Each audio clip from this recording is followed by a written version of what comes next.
And welcome back to Independence High School WaMaC Wrestling Tournament action here, as we've got 5 area schools going at it today: West Delaware, Independence, Western Dubuque, Beckman, and Anamosa. We have had some action since we left you as we got underway, got the sports in there.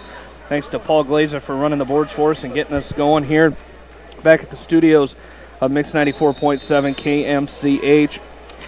At weight class 113, Jacob Close from Beckman, or from Western Dubuque, excuse me, was pinned by Justin Light from Mount Vernon.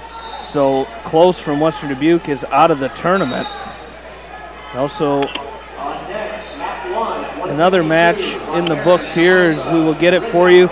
At weight class 120, there are no matchups in this consolation round. These are just consolation matches. Coming at you here, Tanner Erickson Dale from Independence was a winner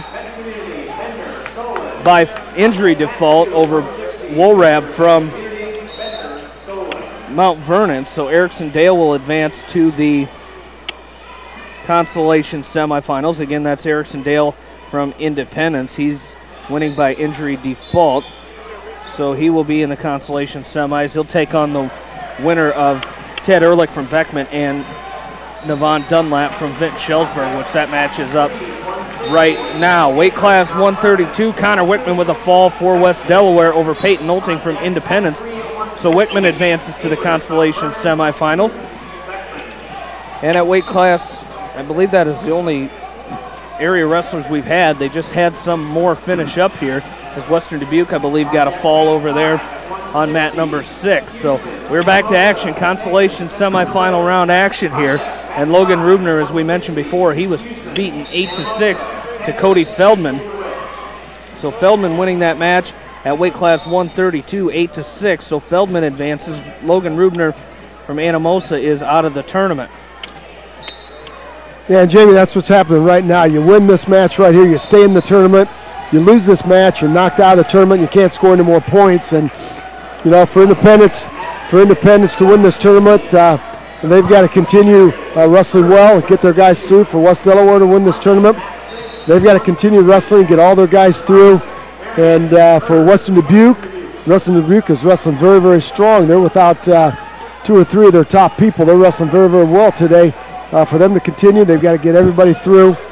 And also our last school that we're looking at.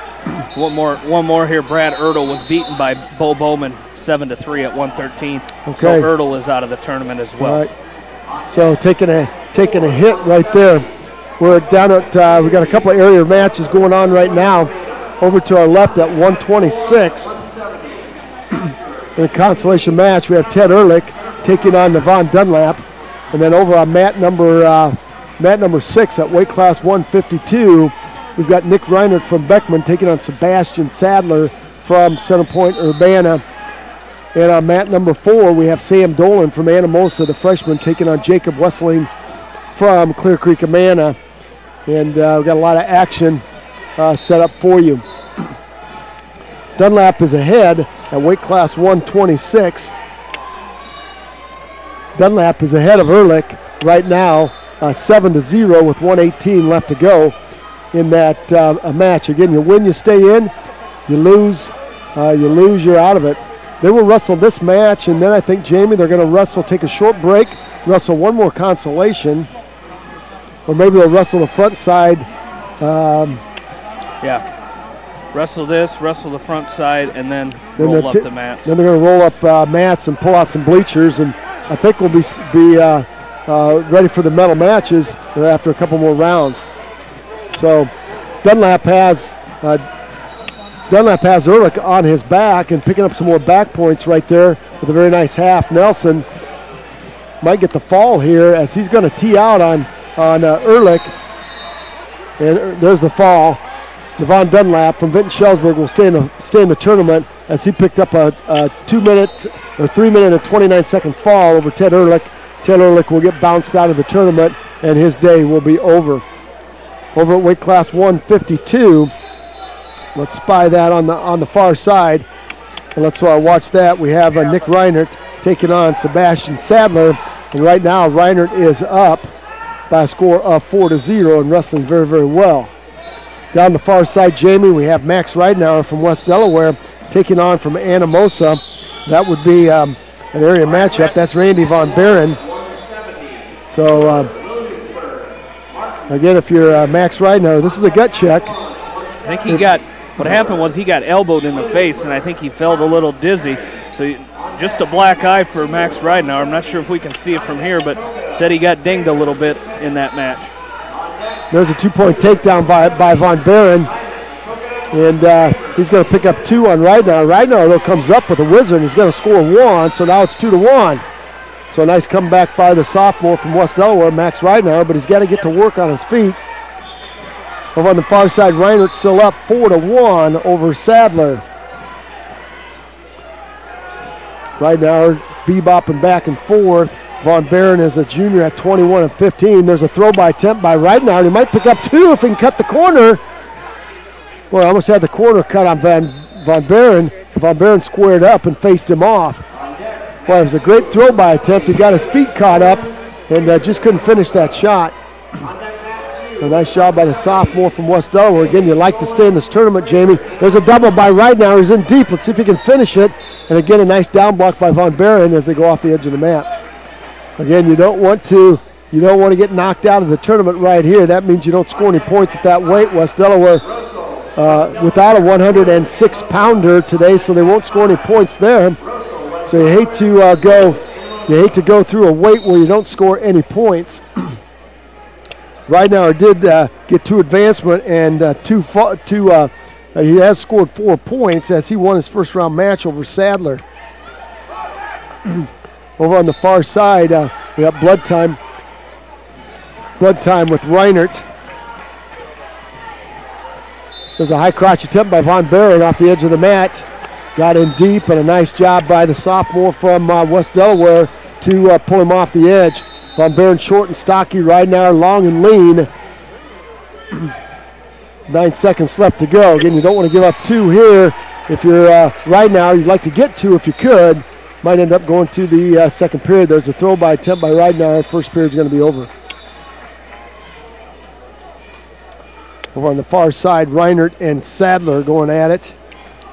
That's weight class 152. And right now it's 4-3 in favor of Reinert. All right, 2-1. Von Buren will choose down to start the second period. He is up 2-0 or 2-1. He comes right up to an inside stand-up. Nice lift and return by Ridenauer. Got Van Buren belly down, working on a chicken wing. If he can go elbow to elbow with his chicken wing, he might have something going here. Got a chicken wing on the right side. Von Buren showing a little bit of that strength. And Von Buren's going to try to roll, hit a side roll off the edge of the mat to go. That's a nice breakdown. Nice lift and return by Ridenauer. He just got to get going. Gut check time, Jamie Vasky, right here this round. Yeah, it certainly is, And after that first one, I think it was a situation where, that's not what you wanted to see right there. Well, that was a real nice escape by Von Buren, and he went right back to work on a high crotch, and he scored 1 and 2 as he got his hips underneath the hips of Max Ridenauer, lifted him up off the mat, brought him back to the return. Now Von Buren working a chicken wing on the left side of Ridenauer. Ridenauer trying to get all 4s up. 109 left to go. You got to score some points here. You'd like to get 2 here and get this thing within 2 going to that third period. Sit out turn in by Ridenauer, but Von Buren maintains control of that chicken wing, and he's heavy on the top. There's a sit out turn in by Ridenauer. Now Ridenauer to his feet. Let's see if he can turn this into a 1-point escape. Von Buren steps in front trips, and Ridenauer goes back down. And boy, that was a hard return by Von Buren.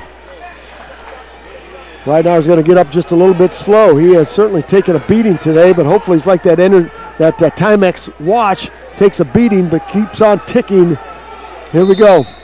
And outside stand-up by Ridenauer. A chop, tight waist by Von Buren. Ridenauer back to his feet. Von Buren reaches down, picks up a single. Now front trip, long switch attempt by Ridenauer. Let's see if he can cut the corner. Got to be careful here. Don't want to give up any points here. Hard crossface by Von Buren. 26 seconds left to go.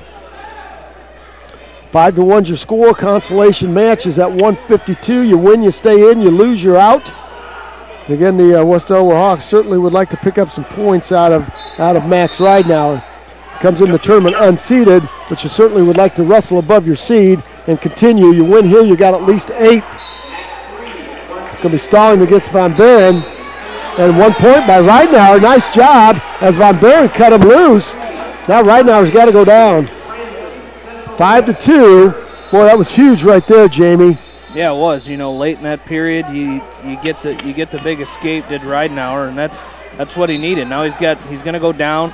He gets an escape. He's only down 2 points to take down away from tying this thing up. So got to keep the motion going right away. Over on mat number 2, we got Tyler Frazier from Anamosa up against Nick Bailey from Solon. On mat number 3, we've got Logan Kutch from Beckman. He's taking on Daniel Abrish from Mount Vernon in the consolation round. Sam Dolan from Anamosa with a lead over there, 6-3 against Jacob Wessling. And Coy Russell is up on mat number 5, and there's a takedown for Coy Russell. He's taking on Dylan Wood from Anamosa, and Nick Reinert is on mat 6 as he's got a 6-3 lead over Sebastian Sadler. There's a long shot by Ridenauer, a single with his head to the outside, and he went belly down. Let's see if we can get a stalemate out of it. Van Buren is trying to cut the edge. Maybe Ridenauer can get 2 out of it. He's going to cut across to a double. He's going to turk the leg of Von Buren. Let's see if we can get his hips up. Von Buren is going to try to. There's 2. You got to wipe the 2 out. There's 2 and back. There's 2 and back. There's 2 and back. Referee almost didn't see it. Ridenauer just got to hold him. Could be a fall. Could be Ridenauer with the fall. He's up on top of Van Buren, working a chin on the left shoulder. And Coy Russell's going to pick up a fall for the Hawks over on mat number 5. That's going to be a 3-near fall for Ridenauer. Takes an 8-5 lead now with 49 seconds. Boy, the official almost missed that. Tell you what, he was concerned about getting the right score to the table, and Ridenauer did a little do-si-do right there and got right back on top of Von Buren, got the 2 reversal and got the 3 back and almost scored the fall there. He's 42 seconds away from picking up a huge win right here. Tight waist by Ridenauer. You got to just mentally win this right now, staying tough. Sam Dolan picks up a 5-3 win over there for Anamosa. Warning now against Van Buren for stalling. Ridenauer up on top. It's going to be a 9-5 lead now. We're going to get a stalling against Ridenauer. So, well, let him finish the match here. Ridenauer's working some pinning combinations, and Von Buren trying to get his hips up. Reinert's going to pick up a win over there, 6-3, Jamie. Nick Reinert for Beckman. Out in front of us now, we have a Mount Vernon and Beckman. That's Kutch and Abrish. Kutch and Abrish, and right now Abrish is up 7-0. 18 seconds left away. Okay, now if you're Von Buren, you got to score. You got to hit 2 and 2 to tie it up for back points. If you're Max Ridenauer, you got to continue to work here. Ridenauer's tough on top now. He's got a little confidence. This is huge for West Delaware to pick up this win here. There's a 1-point escape by Von Buren, and that's going to do it. 9-6 win by Ridenauer. That was huge right there, Jamie Vasky, for the West Delaware Hawks. And you mentioned it was gut check time there for Max Ridenauer. He answered the call, and a great job by him. Outstanding. So Von Buren gets knocked out of the tournament. I'll tell you what, you can kind of see that. Max Ridenauer, you can just kind of see him go down, and then he got that nice move, got a little confidence back, and I'll tell you what, that was nice. Abrish right now and Kutch going at it at 160, and it's Abrish. Abrish is going to, looks like he might pick up a fall here. Logan Kutch is 5-30 coming into the tournament. Abrish was upset by Malloy from Williamsburg. So Abrish trying to make amends here. He was seeded 3rd coming into this tournament. And right now it's going to be a 3-point near fall for Abrish, and he goes up now 13-0 over Kutch. And Kutch is going to go neutral. Should be 13 on the scoreboard. We got 10 up there right now. We got Anamosa, that's weight class 170. Looks like an Anamosa Solon Looks like Tyler Frazier taking on from Solon, Nick Bailey. What mat you on? Mat number 2. Yep. So we'll watch that for you. Frazier's up 2-0. Kutch took up Jamie. I was surprised he took up because the takedown by Abrish, this is going to be over. Thought he might go back down. Over on the far side at 160 from Western Dubuque, we have Jacob Birds. And he's taking on from Marion. That would be Jake Serbisek. And Birds is up 5-0. Frazier winning by a fall at 170. Anamosa Raider fans. There's Birds. He might pick up a fall here over Serbisek. 14 seconds left to go. Daniel Huseman from Anamosa was pinned by Jake Kageman from Central DeWitt, so he will be out of the tournament as well. 4 seconds left to go. Birds is going to have to 2-point takedown by Abrish. He's got back points. Abrish might end up pinning Kush right here. We'll see. He's up. He's got a 5. He's up 18-0, but he certainly would like to get the fall here. Kush is going to try to roll through. Reverse half Nelson. Reverse half Nelson now by Abrish. And Kush is going to go belly down. And that's going to do it. Abrish wins 18-0. Tech fall. And Kush gets knocked out of the tournament. Logan Kush gets knocked out of the tournament. All right, we got Scotty Taylor for West Delaware. We got an area matchup at 195. 50 seconds left to go in the first period, and no score up there. Scotty Taylor is taking on Spencer Henriksen from Anamosa. Birds now up 10-0 on Serbisek. Again, Jamie, you're fighting to stay in the tournament here. We got Hirsch coming up here. That's going to be a good match. Down here, was that a pin, or are they still going? That was is that Abrish and Kush? That was a tech fall, 18-0, favor of Abrish. There's a fall, Jake Birds with a nice neck wrench. He's going to score a fall over Serbisek from Marion. So Birds will continue into the tournament, and Serbisek will get knocked out. So good job by the West Delaware Western Dubuque Bobcat. Jake Bird staying in the tournament. And we've got a hold up with Hirsch. Got a time going on here on the mat in front of us. Let's go down to Taylor and Henriksen. It's going to be Henriksen's choice. He's going to choose down. And Scotty Taylor, his matches are not many points scored. There's a nice stand-up by Henriksen. Henriksen got to his feet, didn't fight any hands, and Taylor just got a lift in and took him off the edge. It was an ankle attempt, and Taylor's going to take him off one more time. Taylor reaches down, tries to go to that deep waist far ankle. Now Taylor switches sides. Henriksen on a stand-up. Taylor's got to take him back down. He does. Henriksen back to a stand-up. Now a 2-on-1 by Taylor. Let's back trip him. And Henriksen going to score one there. Well, Scotty Taylor had an opportunity to hug the hips of Henriksen and back trip him to the mat. And Henriksen did a nice job scoring that 1 point. 1:32 left to go. Second period. 1-0 lead now for Spencer Henriksen. Again, you're senior wrestling in your last WaMaC tournament. We were watching Tyler Frazier there for a second. Did you get the final in his match? Frazier won by a fall. He won. Okay, 2-0 he won. Oh, he won. Oh, sorry. 2-0 over Nick Bailey. So okay, very good. Frazier advances into the tournament here. All right. Well, the way he was reacted and the way the coaches reacted, it looked like I thought there was still time on the clock. Looked like a fall. He popped right up. There's a long shot by Henriksen. Scotty Taylor's great in this position. Let's see if he can score two. He does. Now he steps over the leg of Henriksen. Now let's see if he can go to work on that cross-face cradle. He's draped over the top of Henriksen. Henriksen's going to try to get his hips up, and he does. Taylor, nice job there as he stepped over the right ankle, elevated that knee of Henriksen. Well, Henriksen found the outside edge, and Hendrickson did not score there, but he got to the outside edge of the mat. And he's going to get a restart. Taylor up on top now. He's going to go to work. Might have a cradle opportunity here. There's a nice stand-up by Hendrickson. Taylor's going to try to backtrip Hendrickson. He does. Takes him back down the mat. There's a cradle looking right at him. Far side cradle. Crossface cradle by Taylor. Got it locked up and off the edge of the mat. That's a lot better job there. Both wrestlers doing a good job moving.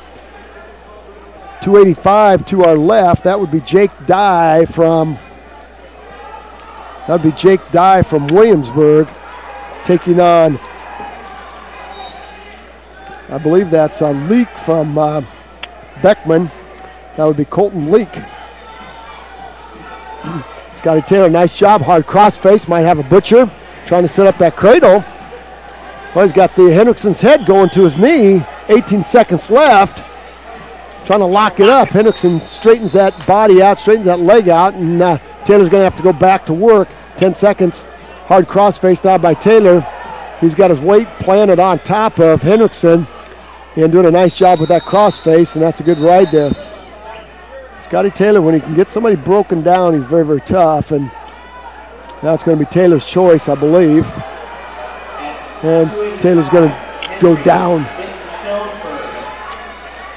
182 to our left. That's Tyler Hirsch from Beckman, and he's going to be taking on from Central DeWitt.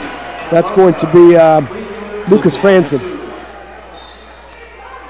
All right, Scott Taylor picks up a 1-point escape, making it 3-1 now with 1:46. So Taylor not wasting much time on the mat. Now he's got to hold his ground in the center of the mat. Hendrickson's got to try to set up a shot to get back into it. 1:34 left to go and counting. 3-1 lead for Scotty Taylor, the senior from West Delaware. Taylor doing a nice job forcing Hendrickson off the edge. Legal hold by Dye, I believe. That's going to be 1 point for Leak. Hendrickson now forcing Taylor to the edge of the mat. Taylor trying to circle back into the center. Taylor applying a little pressure forward now. Hard collar tie by Taylor. Retie by Hendrickson. Hendrickson now trying to be heavy on Taylor's head, trying to force him into a snap down and maybe a spin. Leak from Beckman underneath of Dye and finds his way out and looking for an escape. Didn't quite get it. 182 Hirsch, Tyler Hirsch and Franzen going at it.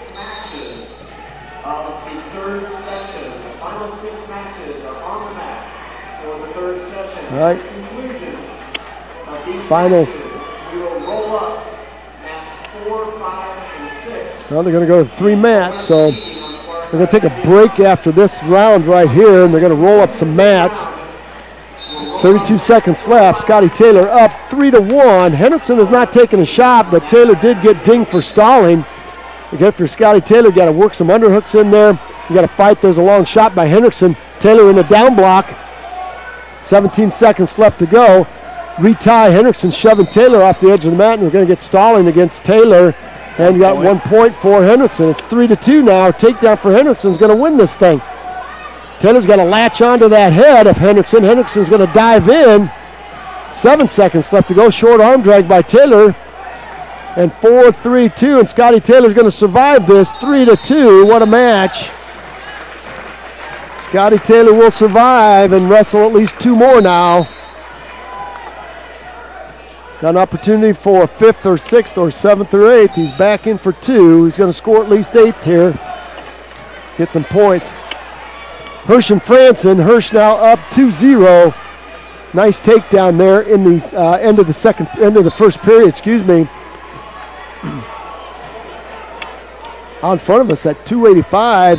That's a fall. Stevie Henry from Vinton succumbs to a headlock by Anna Moses. Colby.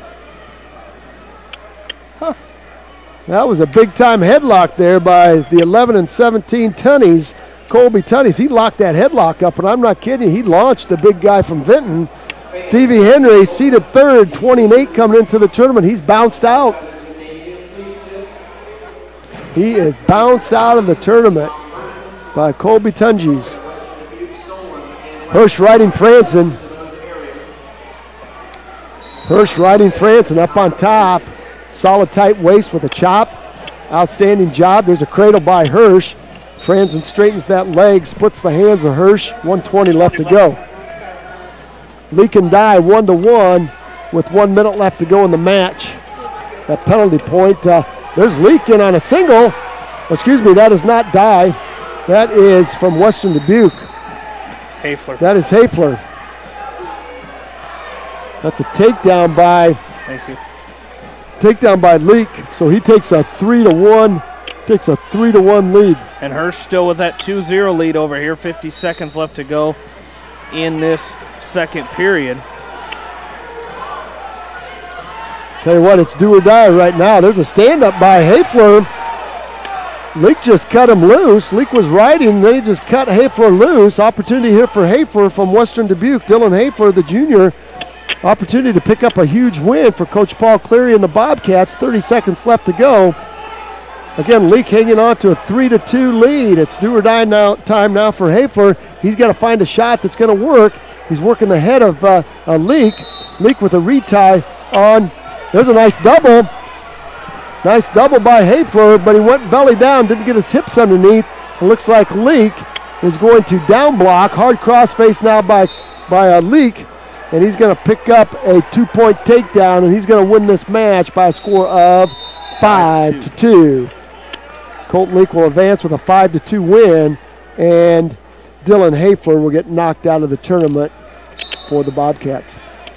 One more match to go, then we'll be on another break here.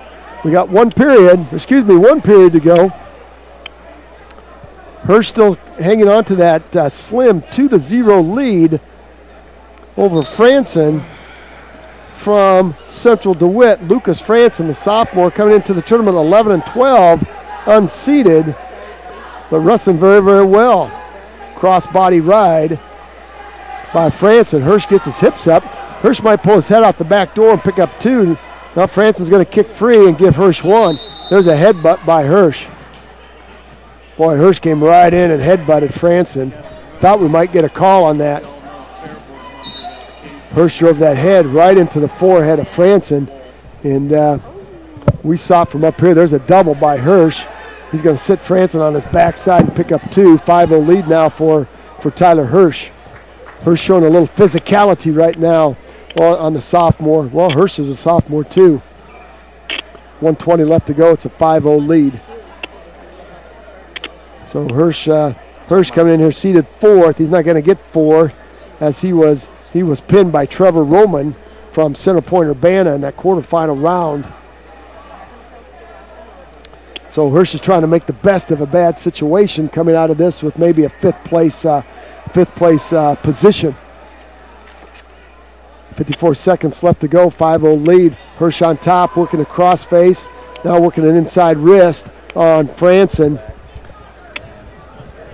And what we've got going on right here is they are breaking down the far side of the gym. They're breaking down the far side, and we're going to go to 3 mats in the center of the gym.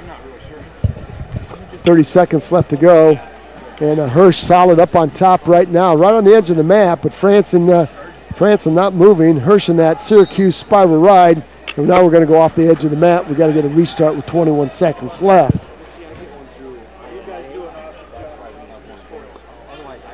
And back to work we go here. 21 seconds left. Hard tight waist by Hirsch. Franson trying to get up on all fours, get back to his feet, but Hirsch is Franson a little undersized for a 182-pounder, and Hirsch making his size difference pay right here. And it's going to be a 5-0 win for Tyler Hirsch from Beckman, so he will advance. And the sophomore Lucas Franson from Central DeWitt, he'll get knocked out of the tournament, and he will finish the day at 12-14 will be his season record. Well, I think we got another break coming up here, Rogers, so we will take another short break. We'll come back. I know that Tri-Rivers Conference is underway, so when we come back, we'll get you updated on that. We'll get you updated on the Upper Iowa Conference as well. Edco and Starmont wrestling up there. They're probably in the semifinal round right now. 1:30, so we're about 25 minutes away from getting this thing underway. So we'll send it back to Paul. He'll get you some weather. He'll play some music for you and get you back here for the semifinals and the rest of the action here from the WaMaC Conference Wrestling Tournament here in Independence. For Roger Reed, Jamie Vasky, we'll be back in just a little bit. You're listening to High School Wrestling from KMCH Sports.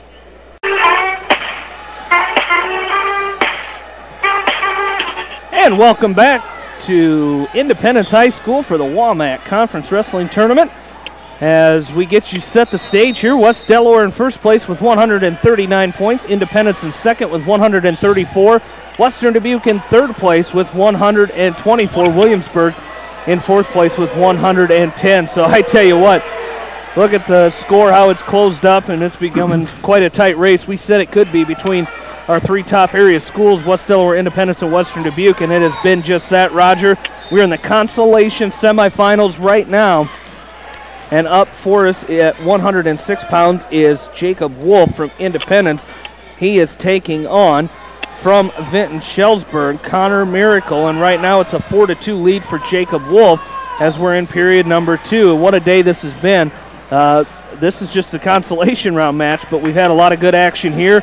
And coming up here in just a little bit, the semifinals and finals are going to start. What a round of action that's going to be. You're exactly right. You better strap it on, hang on to your seat, buckle yourself in, because there's going to be some tremendous matches all the way through, starting at 106 on the front side.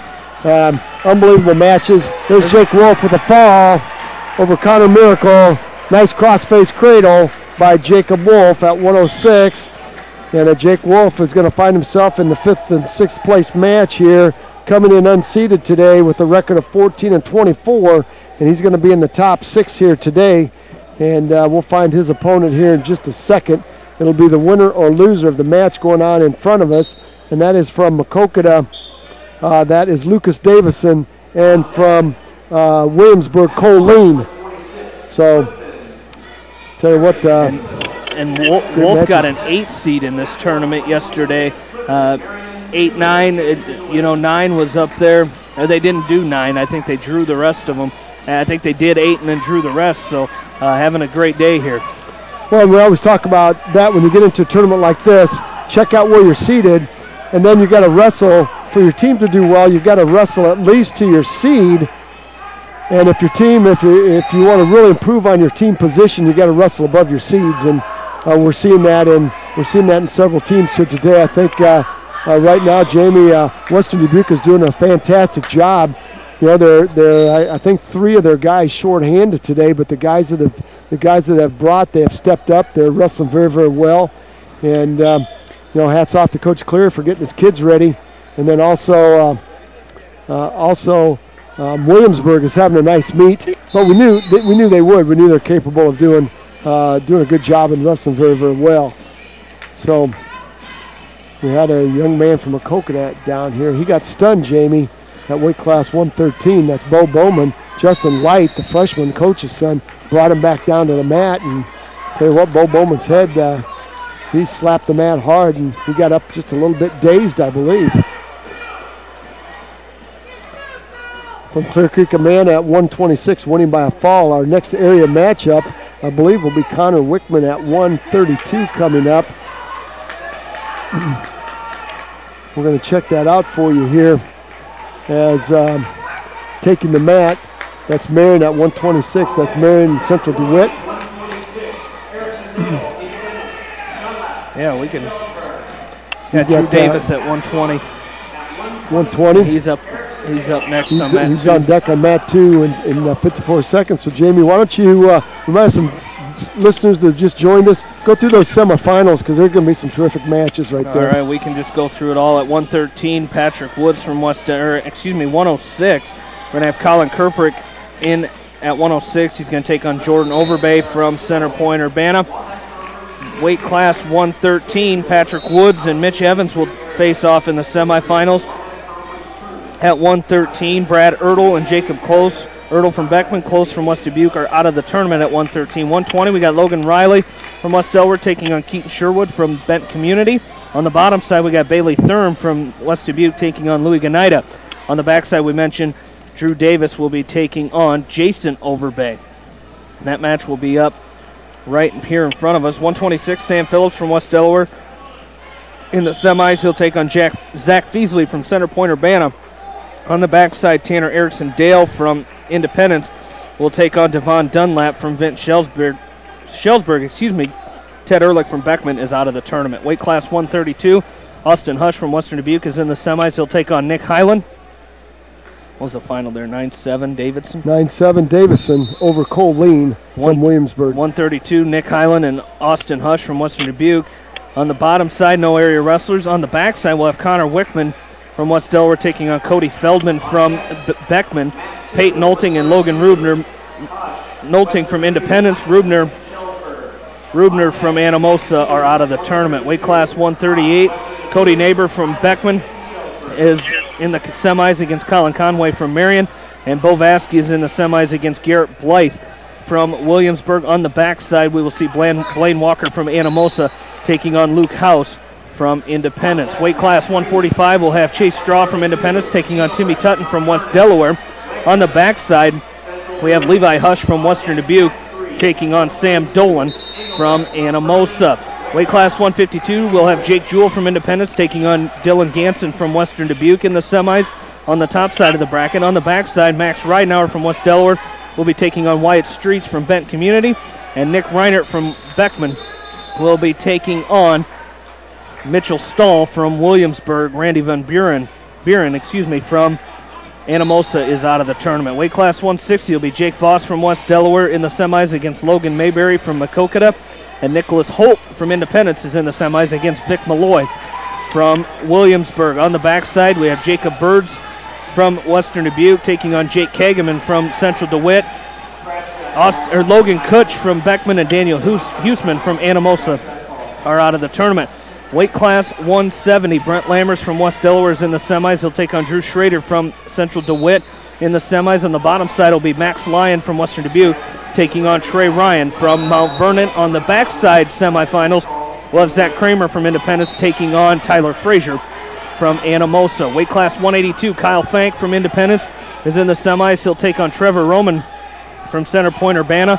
On the bottom side, it'll be Ryan Keneally from Western Dubuque taking on Mitchell Spendler from Williamsburg. On the backside, it'll be Coy Russell from West Delaware taking on Danny Whitmore from Solon, and Tyler Hirsch from Beckman will be taking on Eric Dunford from Mount Vernon. Weight class 195 semifinals, it'll be Matt McMillan from Independence taking on Logan Pasker from Beckman in the semis. On the bottom side, it'll be Bryce Horner from Western Dubuque taking on Colin Bryant from Williamsburg. On the backside, Scott Taylor, who just defeated Spencer Henriksen from Anamosa, will face off against Max Turkel from Solon. Henriksen out of the tournament. Weight class 220 semifinal on the bottom side, Jason Grover from Independence will take on Brennan Kirprick from Western Dubuque in the championship semifinals.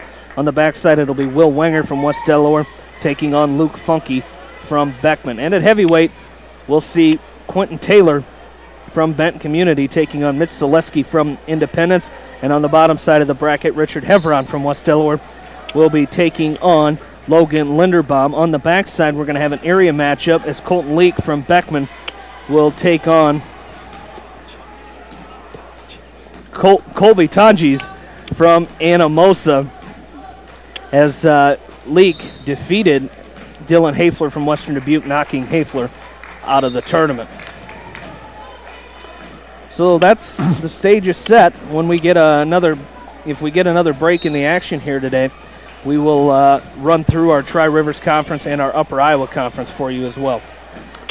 Well, we have out in front, we have Drew Davis taking on Jason Overby from Center Point, and Overby right now is up 3-2 on Davis, and Overby very snake-like in his approach to this match as he Davis was in on a double, and Overby snaked the leg in on the inside and went to a power half Nelson, scored the 2 on Davis. Right now Davis with the sit-out turn-in. Overby still latched onto the legs of Davis. 15 seconds left to go. We're in the first period. Jason Overby came into the tournament at 18-15. Drew Davis seeded number 3 at 27-11, 27-12 right now as Bailey Thurm beat Davis. No points yet as Overby gave him one at the end. Gave Drew Davis 1 point on the escapes on. Now we're tied up at 3-3. Didn't think Davis had his Overbury was latched onto the leg of Davis, but he must have broke the hands just enough on the edge of the mat to pick up that 1 point escape. So, Jamie, this will slow down a little bit now as we got half the available mats. They tore down 3 of the mats on our far side, opened up the bleachers. We got people now with a little space in between them. And tell you, great crowd here today. But we got a lot of space now. Davis now working a cradle on Overbury. He's got it locked up. No, he doesn't have it locked up, as Overbury did a nice job breaking the hands of Davis. Davis right in that left side. Here comes a hard crossface from right to left. Now a crossface cradle by Drew Davis, and he's got Overbury in trouble. Might be a fall by Drew Davis, trying to match Jake Wolf's fall. Overbury trying to kick out of that crossface cradle. 1:20 left to go. Davis is going to pick up at least 3 and take the lead in this match. Overbury now trying to get his head up, but I'll tell you what, he's tightening that cradle up for Davis.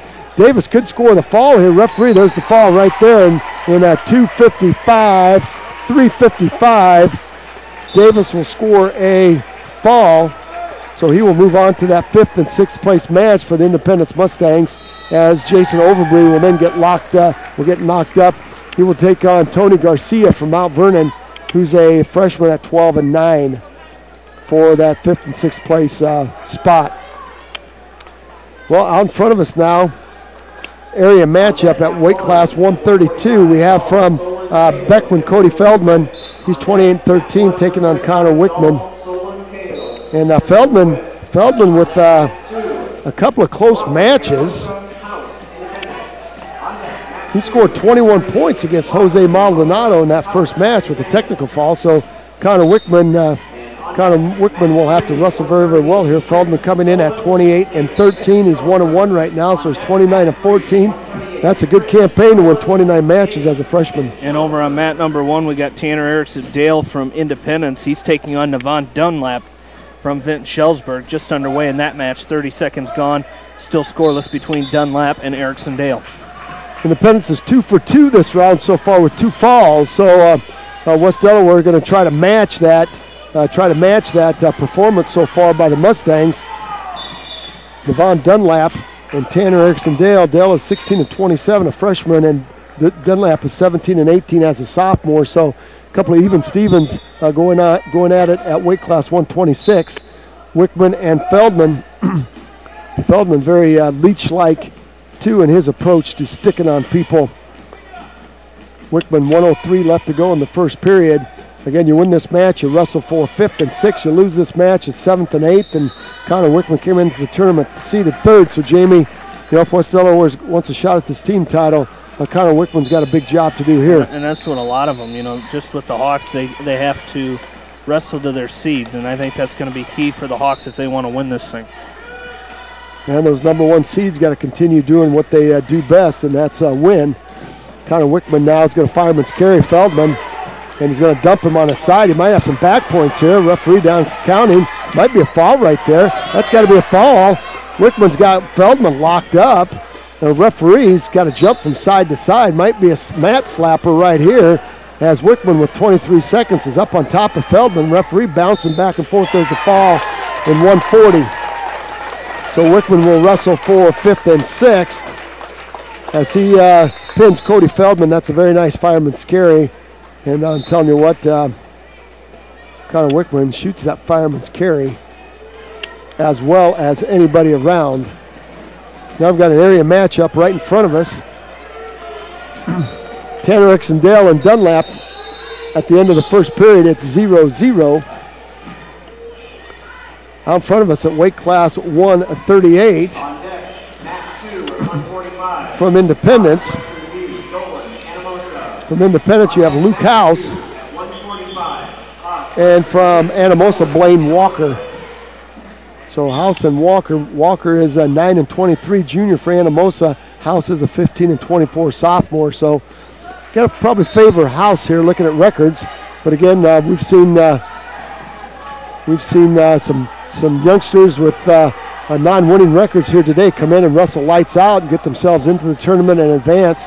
There's House. He's got a butcher. He's got a butcher on Blaine Walker, and he's going to pick up 2. Could be a fall right here. So he's going to step over and slap a half Nelson in on Walker, and could be a fall for Luke House. Referee's going to slap the mat in 52 seconds. So Independence is 3 for 3 with 3 falls, so they're getting it done right now, scoring some bonus points. Again, we talked about how important this backside matches would be. Staying in the tournament, not only staying in the tournament, but winning by a fall. So Independence 3 for 3 with 3 falls. Another area matchup right in front of us. Weight class 145 from Anamosa, Sam Dolan, and from Western Dubuque, Levi Hosh. On deck, match 2 at 152. Still 0-0 with Erickson, Dale, and Dunlap. 49 seconds left to go. Dunlap doing a nice job riding Dale. Dale did get to his feet, could not control the hands of Dunlap. So Dunlap will ride on top again. Erickson, Dale down, Dunlap riding the left side. Hard chop by Dunlap. Tight waist with the right, inside wrist with the left. Now hard tight waist with the right again as he drives Erickson Dale forward. Double inside wrist now. Double inside wrist now by Dunlap as he tries to knock Erickson Dale off his base. Nice hand control by Erickson Dale. He gets to his feet. Dunlap drops in on a double, drives Erickson Dale over to his side, and back on top we go with 19 seconds. Hosh with the 2-point takedown on Sam Dolan. He's working a bar arm. Maybe he's working that cattle catcher. He's going to try to scoop that arm. Boy, lost it. Levi Hosh had an outstanding opportunity here to slap Dolan to his back. Lost the arm. So he's going to reload the cross-body ride with the right, half Nelson with the left. And he's got Dolan on his back. He's going to pick up 3. Could be a fall right here. A referee down looking close. Hosh trying to readjust himself up on top of Dolan. Dolan's going to slip his way out of it, and he's going to pick up 2 for the reversal. 3 for Hosh on the near fall. 2 for the reversal for Dolan. It's 5-2. Still 0-0 with Dunlap and Erickson Dale. Now there's a 1-point escape for Navon Dunlap. Weight class 126, got hand control, got to his feet, and now it's going to be up to Erickson Dale to pick up that 2-point takedown and take the lead. Got blood time by Hosh. Got to go to the corner. Our referee is not quite sure who's bleeding, but he's going to take a look at Hosh. Hosh will have to go to the blood corner with Coach Cleary and look for a piece of cotton. Snap and spin by Dunlap. He picks up 2 on Erickson Dale, so with 1:21 left to go, Devon Dunlap is up 3-0, and he's working on a chicken wing on the left side of Erickson Dale. Trying to send Erickson Dale to the 7th and 8th place match. And Dunlap trying to work himself into that 5th and 6th place. That's at weight class 126. So, Jamie, this was fast and furious with 6 mats, and now they got 3. It's just kind of slowed down just a little bit.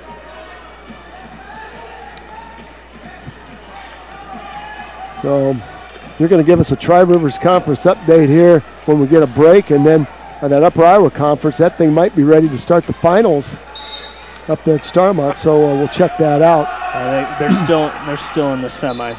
Okay. All right. 42 seconds left. Dunlap up 3-0 on Erickson Dale. Back to action we go with Hosh and Dolan. Hosh with a stand-up. Now Hosh with a standing switch, and he's going to pick up 2 on Dolan. Dolan tried to follow him around, but did not keep his feet going. So nice standing switch by Hosh. And that's going to be a 2-point. He's going to take an 8-2 lead after 1. A lot of points scored. Hosh will go down. Dolan will ride the right side. Standing switch again by Hosh. No points there. Hosh is going to Granby out of it. It looks like he's going to pull his head out. Dolan tried to put a far side half in. He was on the wrong side with the half Nelson, but Hosh, that made it easy for Hosh to roll out of it. Now an inside wrist by Hosh. on the left, Half Nelson on the right. He's going to crank Dolan to his back, showing a little bit of power right here is Levi Hosh as he cranks Dolan to his back, picking up some back points. Could get the fall here. Levi Hosh is going to tee out on Sam Dolan. And the senior from Western Dubuque is flexing his muscles on the freshman from Anamosa. And over on mat number 1, Navon Dunlap with a 3-0 win over Tanner Erickson-Dale from Independence. So Erickson-Dale will bump and wrestle for 7th and 8th place. Levi Hosh gets the job done. With a fall? With a fall over Sam Dolan in 2 minutes and 50 seconds. So Hosh will move to that 5th and 6th place match, and Dolan, the freshman, he's only a freshman, came in the tournament at 14-14, a first-round win over Cameron Bance. So getting the job done there for Coach Dean Miller of the Anamosa Raiders. Well, up on mat number 2 now at 152, we have Nick Reinert from Dyersville-Beckman taking on Mitchell Stahl from Williamsburg.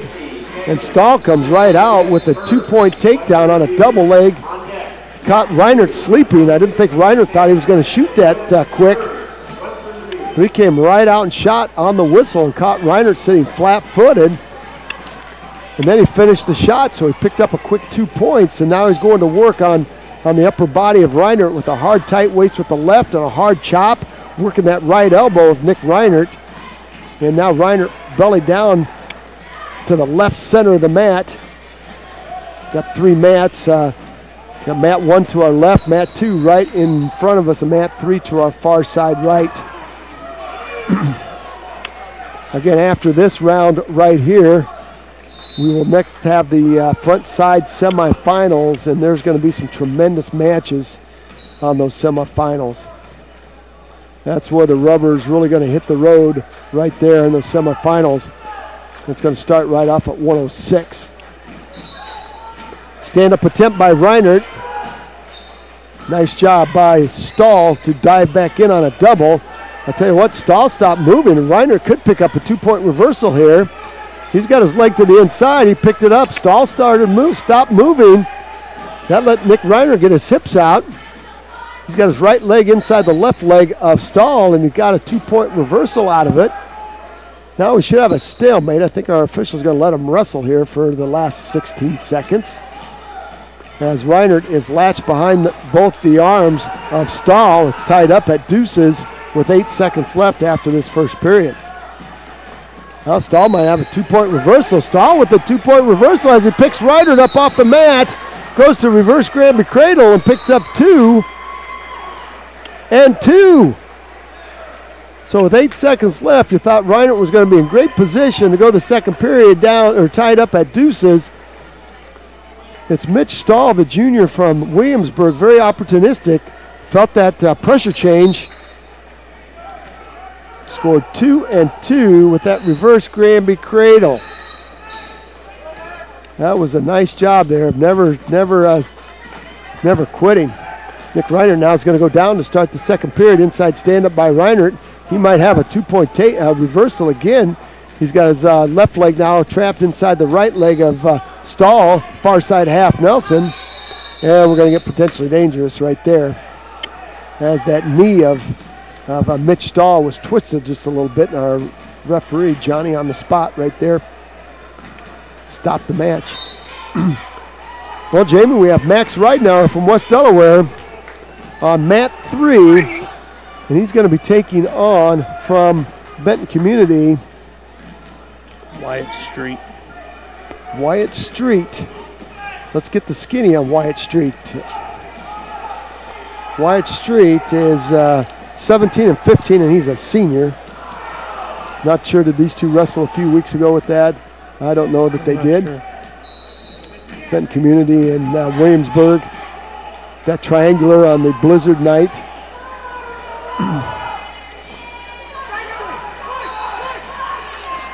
All right, 2-point takedown by Stahl as Reinert got a little bit high.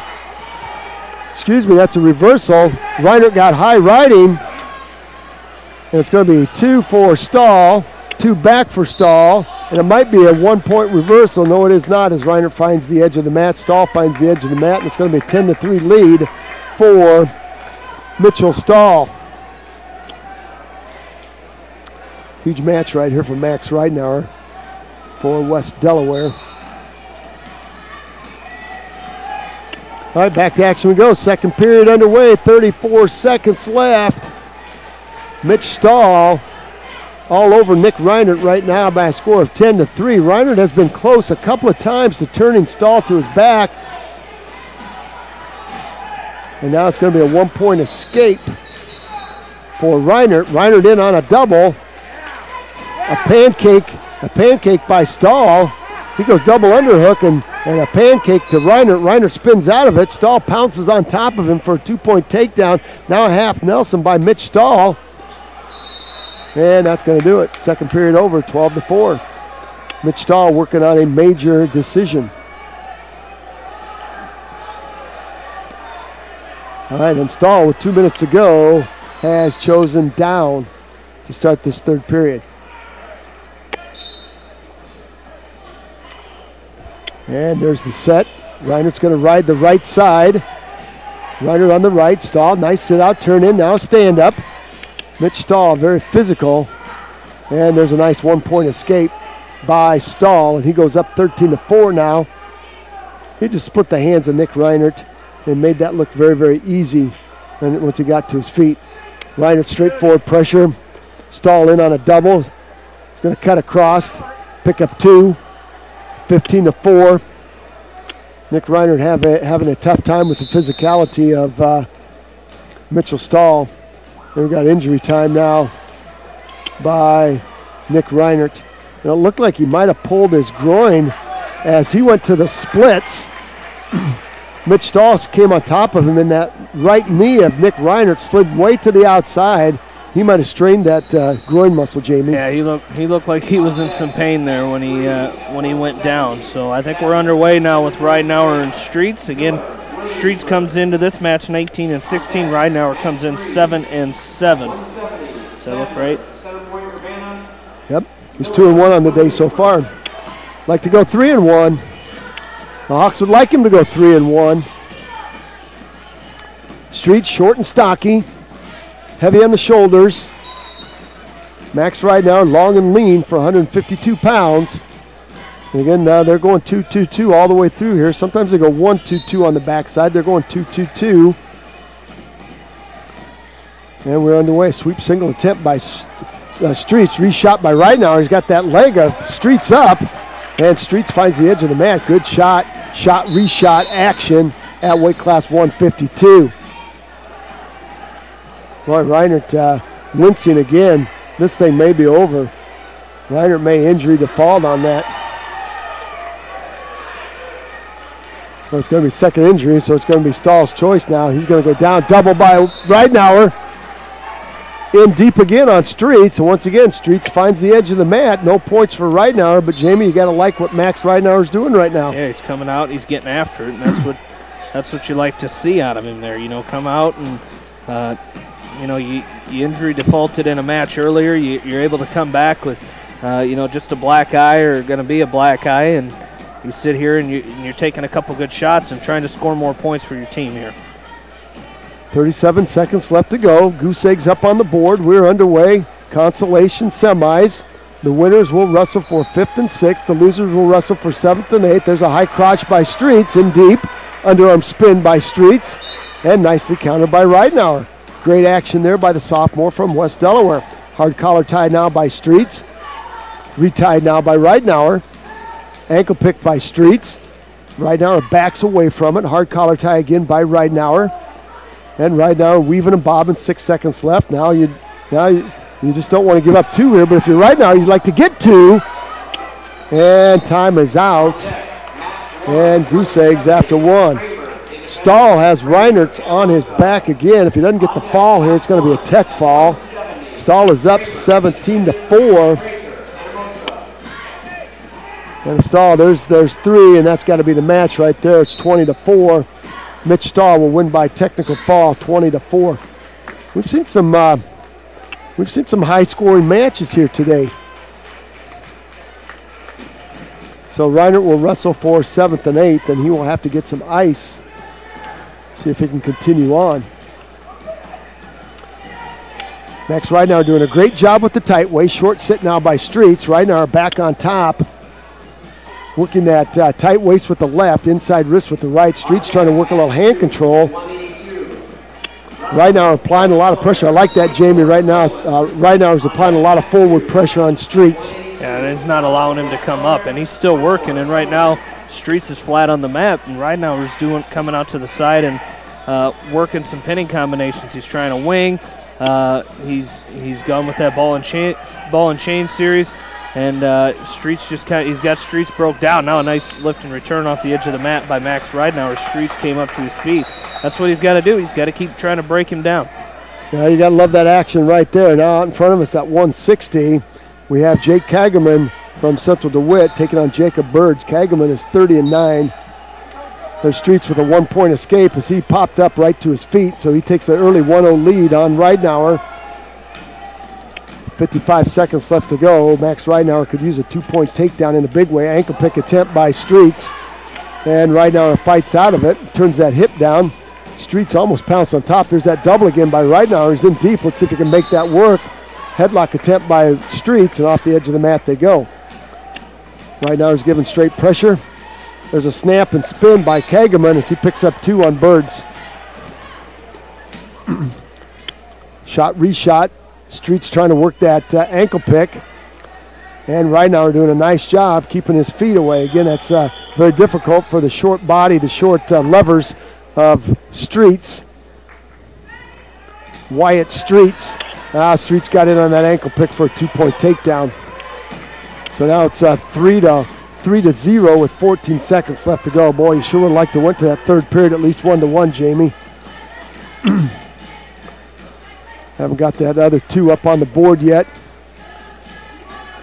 Streets is going to be up 3-0, and it's going to be Ridenauer's choice the third period. Again, another gut check time for the sophomore from West Delaware.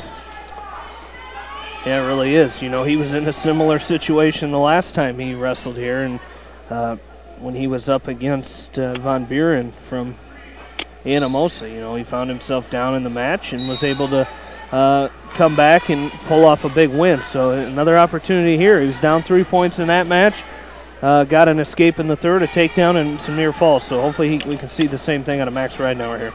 There's Wyatt Streets now. He's working a head lever, head lever on the right side of Ridenauer. Ridenauer doing a nice job keeping that inside hip down, trying to get his hip up. Streets just buried on top of Ridenauer. We're going to get potentially dangerous right there. Kagerman all over Birds right now, 8-4. That's at weight class 160. Jake Kagerman came in seated 4th. He was upset by Logan Mayberry. In those quarterfinals, Mayberry's a junior at 25-5. So Kagerman 28-8, up 8-4 on Birds. Kagerman on a low single is going to back trip Birds and pick up 2 as he covers the hips. Well, Jamie, Streets is riding those hips. He has not got out to the side yet. We'd like to see, a stalling right now, right there. You just look where he's at. He's riding parallel on top of Ridenauer, and now Ridenauer's going to come up to his feet, pick up a 1-point escape. Now he's a minute away from this match being over, so he can come out here, another double leg, and he's doing a great job with that. You know, he needs to keep doing that and maybe get a stalling warning against Streets. Yeah, Max Ridenauer in great shape. 49 seconds left to go, 3-1. Takedown's going to tie it. Again, you got to get on the attack right here. There's that ankle pick attempt by Streets. Oh boy, snapping. A snap attempt, front headlock attempt was almost right there by Ridenauer. Ridenauer working that, leading with the right leg, hard collar tie. 30 seconds left to go. He's got to do or die right here. He's got to make a shot. There's a long shot by Ridenauer. He's in deep. There's 2. Oh boy. Oh, off the edge of the mat, just by the hair of his shoelace. Just boy, couldn't have been any closer right there, Jamie Vasky. 23 seconds. Ridenauer feeling it right now. Streets squared up. Ridenauer in on a shot. Got to get a stalling call against Streets. Right up to a bear hug. Right now he's trying 13 seconds, 12 seconds to go. He's got time for one more shot. Streets backing up at 7 seconds. 6 seconds. He's got time for a low single and finish it. There's going to be a caution against Rydauer. That was a low single. Kegman up 10-5 now on Birds. 5 seconds to go. Stalling. Shot by Rydauer. And that's going to be a 3-2 win for Wyatt Streets. Great match by Max Rydauer. Boy, Jamie, that's your fractions. Great shot by Rydauer. And he ran out of real estate. And boy, oh boy. So he's going to wrestle for 7th and 8th, but you know, he came in unseeded. So he's going to come out of here with a place. Only thing that bothers me about that match is if, you know, I wish we would have counted how many shots Rydauer took in that match compared to Streets. The fraction was not anywhere close, and to only get 2 stalling calls out of that. I mean, Rydauer was shooting from the very first whistle, going forward, taking shot after shot, and he just kept backing up. You know, unfortunately, we only got the 2 stalling calls. You can't depend on that, obviously, but you know, you'd like to see maybe something else in there. Oh, you're exactly right. Well, we aren't wearing the striped shirts today, and that's probably a good thing. Weight class 170, it looks like Zach Kramer for Independence is taking on Tyler Frazier from Anamosa. Kramer's going to score a fall here as he's got a hard crossface cradle on Frazier. There's the fall. Independence will have the lead after this round. They have a lot of wrestlers on the back side. Kegman up 19-7 now with 1 minute left to go on Jake Birds. And Birds, tell you what, Kegman very physical on top, great position. There's another 2-point takedown by Kegman. He's up 21-7. Might be an opportunity for Kegman to cut Birds loose, and he will. There's a 1-point escape by Birds, 21-8. Might be another takedown here, technical fall, long shot, and that's going to do it right there. 23-8. Jake Kegman from Central DeWitt will win 23-8, so Jake Birds will get knocked to that 7th and 8th place match. So, Daniel Abresh. That's who Birds will face. That's who Birds will face. Okay, very good. Very good. Jake Birds will take on Daniel Abresh. Well, we have Corey Russell up for the West Delaware Hawks at weight class 182. And he's taken on from Solon. This is Danny Whitmore, who is the 3rd seed. But he was upset, but there's Corey Russell in on a single. Let's see if he can turn this. Boy, he went to a seatbelt position instead of finishing that single. Whitmore now levering down hard on Russell. Russell's going to end up close to his back. And boy, you go from being in a great position with a great shot to giving up 2. And Whitmore up on top. Whitmore's a senior at 22-9. Seeded a 3rd, a first-round win over Lucas Franson from Central DeWitt. 24-10. 24-10. He 1-1 on the day. I think at 24-10. At 22-9 coming in. Well, coming in, he won. Oh, he won 2. He's 2-1 on the day. 24-10. That is okay. That's updated. Yeah. All right. Corey Russell with some work to do. Corey Russell also coming in unseeded for West Delaware, but he's going to come out of here with at least a place. But you know what? You're looking for those points. You know, you're looking for those bonus points. You're looking for any way to improve your position if you're West Delaware. Independence has had a solid round. With they are 3-1 with 3 falls. They may be 4-1. Whatever they are, they've got falls. All their wins have been falls. West Delaware is 1-1 this round with some matches left here. Got Scott Taylor coming up. Got Will Wenger coming up. 31 seconds left to go. Whitmore up on top, applying a lot of pressure to Corey Russell. There's a tilt attempt by Whitmore. Got 1,001 out of it. Whitmore's going to try to load him up on his hip. Corey Russell doing a nice job keeping his chest down. No back points there. 18 seconds left to go in the first period. Boy, it sure would have been nice seeing Russell finish that double. There's a nice stand-up by Russell, showing a little quickness, getting to his feet, a hard whizzer. Whitmore drives that in. And if you're Corey Russell, Jamie went over the top of that instead of whipping that whizzer down and hipping in. As soon as you go over the top of that, it just helps the guy underneath. Yeah, it does. And try to explain that to the folks at home. He had a single leg in, and that whizzer, he went over the top and dug and just kind of draped his arm over Whitmore's with that whizzer. But when you get in there, when you come up, when you extend your body and stretch forward or stretch upward, that gives you that opportunity. You got to get in there, Turk on that whizzer, and pick up, at least get him to let go of that leg and get your 1-point escape. Well, you're exactly right. And Corey Russell's got some powerful hips. And there's that double again. That's a powerful double right there. That's a freight train double right there by Corey Russell. And he picked up 2. That's the shot you like to see. And that's a 2-2 score now. That was just that was a nice shot right there, Jamie Vasky. That's how you take a video of that shot right there. That's how you want to teach it to the youngsters. They got in there, they blocked. He got his head in, he blocked behind the knees, kept his feet driving, and set Whitmore to his backside. Now is it Whitmore in a stand-up. And Russell drops in on a single. Got to be careful here. Got to wrap yourself around the waist if you're Corey Russell. Whitmore's trying to scoot himself behind and then finish up with a cross body. Russell could be giving up 2. He's got to get his right shoulder loose, his right arm free. Once he gets his right arm free, he could have Whitmore in trouble. 55 seconds left to go. Whitmore was giving him a chicken wing right there, and on the right side, Russell missed it. Russell picking up a chicken wing on the left side, and Whitmore limp arm out of it. Corey Russell up on top now has Whitmore belly down flat in the center of the mat. That's a good place to be. On the far side, you got Scott Taylor taking on Max Turkle. He's a senior at 20 and 16, so flip a coin right here. It's Corey Russell working on a chicken wing on the left side of Danny Whitmore. Whitmore coming to a stand-up, and that's going to be a 1-point escape by Whitmore. Hey, if you're Corey Russell, go back to that double leg. I mean, he just showed how powerful. He showed that running back in him in that double leg, but now he's going to give up a double leg. Yeah, Whitmore showed that linebacker in him right there, Jamie. That was a double leg tackle from a linebacker to a running back, and Whitmore's going to take a 5-2 lead right here. Scott Taylor still scoreless with Turkle over there on mat number 1. 0-0, 40 seconds left to go in the first period.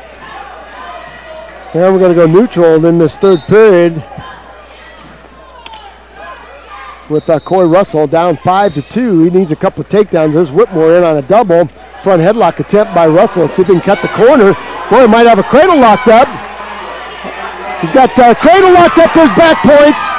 Russell it's got to be 2 and 2, and then a 2 reversal. Get off the mat. Russell is on his back right now. Whitmore's going to try to turn him in. Could be a fall by Whitmore.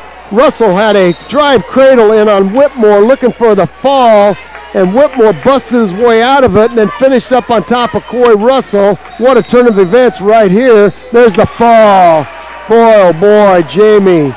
Corey Russell had him right in a great position, a front headlock to a drive cradle, and couldn't quite finish the job there. Danny Whitmore getting the job done, and Corey Russell will wrestle for 7th and 8th place. So, you could just taste that. You could just feel that. And I tell you, that's all about finishing, and Corey Russell will learn some lessons from that right there.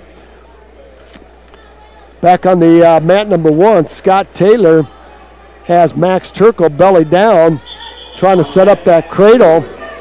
He stepped over the left ankle of Max Turkle. Now he's trying to shove that elbow. Doing a good job with hip pressure. Drapes that arm over. Drapes that arm over the top of Turkle, and Turkle peels that off. Will Wenger on mat number 2 in front, taking on Luke Afunke. And Wenger right to a double, belly down though. Lucky he was off the edge of the mat.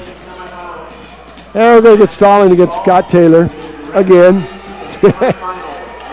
I think he's got to hold the school record for stalling calls, Jamie. I don't know if they keep such a record. I don't know if that's a record you want to keep.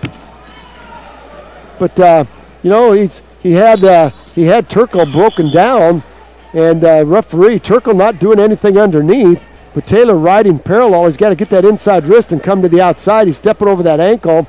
Now Scott Taylor has Turkle broken down. If he worked that double underhook, I think he could pull one of those arms out to a bar.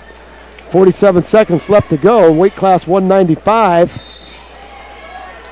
Scott Taylor coming in here seated 4th, and there's an opportunity. Now you want to get to that 5th and 6th place match. Will Wenger front headlock on Luke Funky and not able to cut the corner. There's going to be stalling on Turkle now as he is belly down, and Taylor trying to work some pinning combinations. Now 22 seconds left. If you're Scott Taylor, you don't want to give up. An escape here. No points. And now we're going to get stalling against Taylor. 22 seconds left. Stalling against Taylor, and Taylor's going to give up 1 point to Turkle. I've just called that, and it happened. And Funky and Wenger. There's a long shot by Funky, down block by Wenger, front headlock by Wenger. Wenger's on his knees instead of his toes. Funky trying to drive in on Wenger. Wenger's got to come to a solid down block and a snap and spin. Turkle to his feet, and Taylor's going to push him off the edge. And it's a 1. That's a nice takedown by Will Wenger with 9 seconds left. Well, Jamie, Scott Taylor is down. Will he score a 1 point escape, and we'll settle this thing on our feet? Maybe a 2 point reversal. He's trying to switch on Turkle, and there's a 1 point escape. Both wrestlers have been called for stalling, so now it's going to be up to Scott Taylor. Hey, you're 1-1. You got to come out of here with some sort of win. Taylor holding his ground underneath. Max Turkle, his record is 20-16, and he's a senior. Scott Taylor is 20-19. 134 left to go. Hard collar tie by Turkle. Retie now by Taylor. 127 left to go. Might be an overtime match. There's a stand-up by Funky, a front trip by Wenger to start the second period. Will Wenger coming up after that first period, hanging on to a 2-0 lead. Turkle and Taylor and Turkle, neither wrestler wanting to take a shot on the other. 106 left to go. Taylor holding his ground to the center of the mat. We're going to get a stalemate. Now, Scott Taylor, if he'd reach down and take a snatch single, Jamie, you're not getting underneath. You're not getting underneath your opponent. You're just taking a quick snatch of that knee and getting it up and out. It's a safe shot. If you miss it, you're not belly down.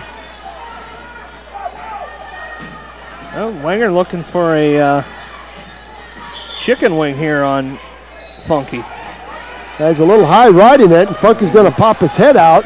Well, Wenger's got to cast himself back behind. Hirsch and Dunford going at it on mat number 3 to our right. Hirsch is up 2-1 on Dunford from Mount Vernon. So we got 3 area wrestlers at it. There's a 2-point takedown by Hirsch. That Hirsch is tough. Now, Jamie, if you're Scott Taylor, Turkle has been warned for stalling. Right now, you want to push, and win this thing. I mean, look at Will Wenger with a cross knee cradle, trying to drive Funky over. Now he's got to get his head in the side. He's got his head out to the outside. He's got to get his head right in the rib cage. Oh boy. And Will Wenger always on the edge, always close. And we're going overtime. 1-1. Scott Taylor, Max Turkle. Overtime. Wenger's got to stay behind the arms here. You know, he's riding high. If Funky were to sag there, he'd find himself in trouble. We're going to go to the third period with Wenger leading 2-0. We're at overtime with Scott Taylor and Max Turkle from Solon. Tyler Hirsch leads it 2-0 with 5 seconds left to go in the first period against Eric Dunford. Second period, excuse me. Well, now you're sudden death. If you're Scott Taylor, you got to push. There's going to be a shot. At least Turkle's trying something. I'll tell you what, you don't want to lose this by a stalling call. Taylor now pushing Turkle off the edge. Warning against Funky here is Wenger up to his feet, and Funky has not returned him yet, so it's going to be a stalling warning against Funky. Let's see if we get another stalling, and that's going to be a 1 point for Wenger as he's trying to kick out of there. 14 seconds left to go. Taylor and There's Turkle. a 1 point escape for Will Wenger. It's now 4-0. Hirsch is up 4-1 over Dunford. And Jamie, we're going to period number 5 with Turkle and Taylor. And it's going to be Taylor's choice. 30 seconds, got to go down. Well, you got to score right here if you're Scott Taylor. You know, you go back to that stalling call. You don't get that stalling call and you win the match. Now Scott Taylor to his feet. Good hand control. Boy, a 2-point reversal would be huge if you're Scott Taylor. Oh. Turkle's going to lift and return. 22 seconds left. Now Turkle with an inside wrist and a tight waist. Oh, no. Inside wrist and a tight waist. 13 seconds left to go. Hard crossface by Turkle. Scott Taylor belly down on the center of the mat. And here's Funky with a takedown on Will Wenger. Had Wenger momentarily on his back, but Wenger's going to fight off of it. It's going to be 4-2 with 40 seconds left to go.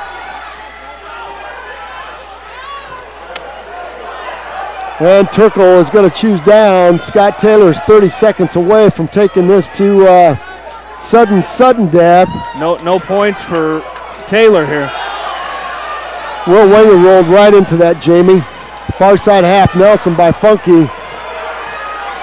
That's going to be a 1-point, 3-point near fall by Wenger. By Funky. Yes.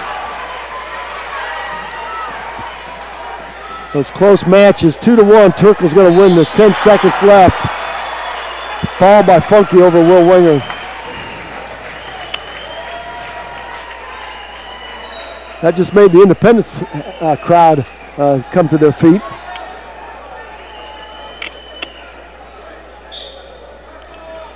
And Turkle's going to win this match 2-1.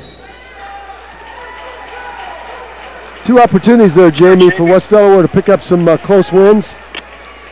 And, you know, they talked about that. That's another 2-1, 3-1, 2-1. Yeah, at some point, you know, Scotty Taylor, we said it already. Develop a shot, come back with that hard shot, get yourself in a position. I would venture to say that Independence is going to have a 12 or 14 point lead. At best, or at least. At least. After this match, after this round. West Delaware 1 for 5. 1-4 that round. Independence 3-1. Maybe 4-1 with Falls. 163 to 144. Independence leads. 163. That's going to be hard to overcome. Can do it, but it's going to be hard to overcome. You got to put a lot of guys in the finals if you want to. Yep, you're exactly right. Well, let's take, we got a minute or so here yet before did we have. Hirsch win over here? What's that? Hirsch did win. Okay. We've got waiting for some time here on the middle mat with.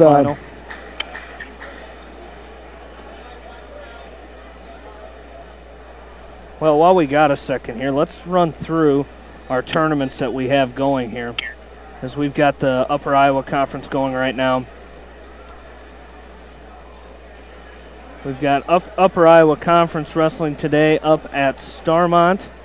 Roger, you conducted that seating meeting this morning and still got here in time for the tournament here in Independence. So let's go through that Upper Iowa Conference. Go through the brackets once we get them up. I think they're still in the semifinal round. I don't know what's holding things up there. Cody Cleve from Starmont is in the finals. He will take on Cordell Ducharme from MFL, who defeated Mike Jones from Edco in the semifinals. Jones is on the backside and will take on John Gosling from Turkey Valley. At 113 pounds, Carter Alvis from Edco is in the consolation semifinals. He will take on Gilson from Starmont. Weight class 120.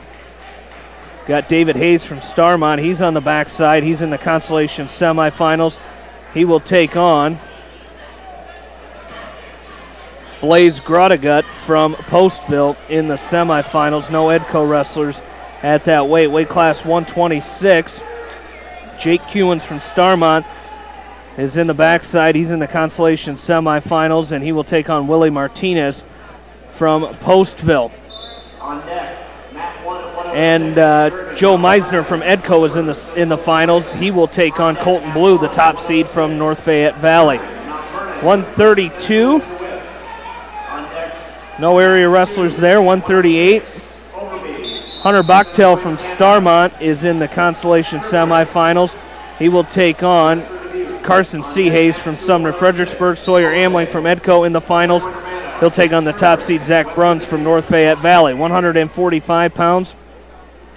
Caleb Payne from Edco is on the backside. He was defeated in the semifinals.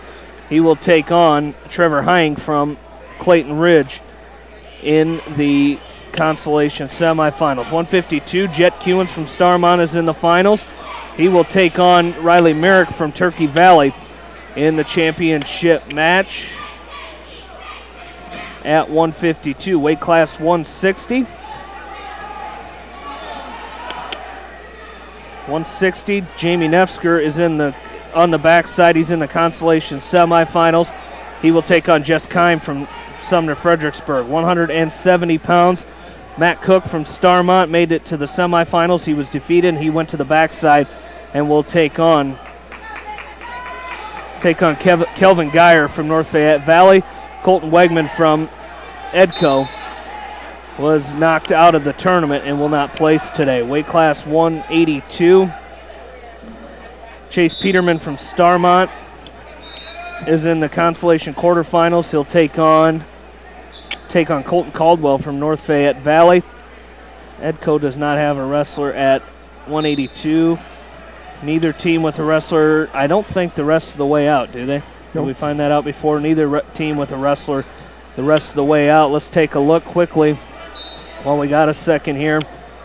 We will take a look at the Tri-Rivers Conference as they are underway today in Lisbon. Pull that up here real quick while we got a second.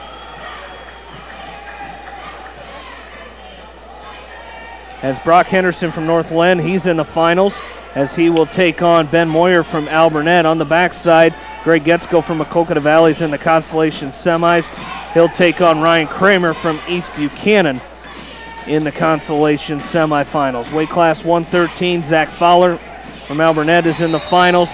He'll take on Jack Butcherus from Lisbon. Carter Klosterman from Maquoketa Valley is in the match to go for third and fourth place. And he will take on Dalton Bell from North Lynn. At weight class 120, Ethan Romidko from North Lynn has been knocked out of the tournament. Mason Hermanson from Maquoketa Valley is in the consolation semifinals. Kyle Decker from East Buchanan is in the championship match. He will take on Nick Williams from Lisbon in that championship match. Weight class 126, Jared Coyle from Maquoketa Valley is in the finals. He'll take on the winner of Jacob Koch from Alburnett and Chase McLaughlin from Lisbon. Kyler Henderson was defeated in the first round and will take on Kyle Keating from East Buchanan. Weight class 132, Carter Happel, I guess he's not an area kid. Zach Cornell from Maquoketa Valley was defeated in the first round. He'll take on Dusty Decker in the backside quarterfinal round action. Decker from East Buchanan. Levi Hinton from North Lynn is in the consolation semifinals. He will take on the loser of Carter Happel and AJ Lucas. At weight class, what a finals match that'll be. Hunter Washburn and Carter Happel for, I believe, the third time this season. Weight class 138, Kyle Wessels from East Buchanan is in the semifinals. He'll take on Connor Shalista from Alburnett. And that is it for area wrestlers. 145, Ethan Roush from North Lynn is in the consolation semifinals. Dylan Wright from Maquoketa Valley is in the semifinals. He'll take on Michael Neighbor from East Buchanan, whose dad is reffing here today. So not getting to see his son wrestle today, but Michael Neighbor in the semifinals for East Buchanan. 152, Trevor Koopman from Maquoketa Valley is in the semifinals. He'll take on Grant Miller from Midland, who defeated Jacob Schmidt from East Buchanan. Schmidt moves back, and he is in the consolation semifinals. Weight class 160, Steve Huber from Maquoketa Valley is in the semifinals. He'll take on Jacob Rawson from North Lynn, who defeated Chance Cook from East Buchanan in the first round. Cook from East Buchanan. East Buchanan is in the consolation semifinals. And that is it for air wrestlers there. 170, Alec McDowell from Maquoketa Valley is in the semifinals. He'll take on Logan Rickard from Lisbon. 182, Jordy Downs from Maquoketa Valley is in the semifinals. He'll take on Jordan Woodward from Lisbon. 195, Tyler Hoffman, your top seed from East Buchanan, will take on Eric Himes from Maquoketa Valley, who won by fall over Colton Wood of Alburnett in round number 1. Weight class 220, Ryan Parmalee from Maquoketa Valley, your top seed. He'll take on Caleb McCone from Lisbon in the semifinals. Isaac Andrick from East Buchanan in the semifinals as well. He'll take on Robbie Carruthers from Alburnett. And at heavyweight, Tyler Yankovic from Maquoketa Valley in the semifinals. He will take on DJ Cole from Alburnett. Jordan Lentz from East Buchanan was beaten by Cole. He will be in the consolation semifinals. In that, Kyler Schott from North Lynn is in the semifinals against Dakota Alger. So why don't we take a quick break as we get you set for the semifinal round action. We'll be right back with more right after this. You're listening to High School Wrestling from KMCH Sports. And welcome back to Independence High School. Jamie Vasky, Roger Reed with you, along with in-studio producer Paul Glaza. John Swisher got us started this morning. We thank both those guys. As we are in the semifinal round action, there's one consolation match still going on at heavyweight, but we have Western Dubuque's Colin Kirprick up at weight class 106, and he leads right now 3-2 over Jordan Overby from Center Point Urbana. The other semifinal round match is Jake Durgan from Mount Vernon taking on Bryant Woodford from Central DeWitt, and it's 3-2 with 42 seconds left to go in the second period, Roger. And this is where you really got to, this is a big round for all these teams. As you look at West Delaware and Independence there at the top, Western Dubuque right there as well. Independence has 163 points, West Delaware with 144, Western Dubuque with 129. So this is a big round for the West Delaware Hawks if they want to come back and make a day out of this. Well, you're exactly right, especially when we've got a head-to-head match right here with Woods and Evans at 113. This is the third time these two have wrestled. First time was 16-1. The other night it was big. Woods has 2 on that front headlock knee tap, and there should be some back points close here. He's got Evans on his back, and Evans is going to roll out of it, but that should be a 2-point near fall, I would think. I can't believe there was a 2-point near fall there. Kirprick up now 7-2 over Overby, and Overby's got to go to the blood table. So a good second period. This thing was tied up at 2-2 after the first period, and a 5-point period there for Colin Kirprick from Western Dubuque, the fine junior at 28-7, now 29-7, trying to get win number 30. Patrick Woods got a ball and chain. He's got the left arm of Evans trapped between his legs. Let's see if he can set up that chicken wing on the right side. And Woods riding hard. Might be a double chicken wing right here. Trying to load that thing up, and Evans doing a nice job basing out underneath, not giving Woods anything to work with. And now double down. He's trying to lock that double chicken wing in. 49 seconds left to go. He's got plenty of time. Let's see if he can turn Evans to his back. Evans is going to base out, and Woods is going to keep cranking that double chicken wing. He's got Evans on his back. This could be a fall for Patrick Woods, as he's going to try to get that inside hip down. Referee down there looking close. Woods is going to sit up now, and he's going to crank the shoulders of Evans to the mat. What a position to be in if you're Patrick Woods. He's going to try to set that up. Might be potentially dangerous right there. Going to call potentially dangerous, as Woods was cranking those arms of Evans up. And he had Evans' arms behind him, and Woods takes 3. And that's going to bring, that should be 4. Could be a 4-point.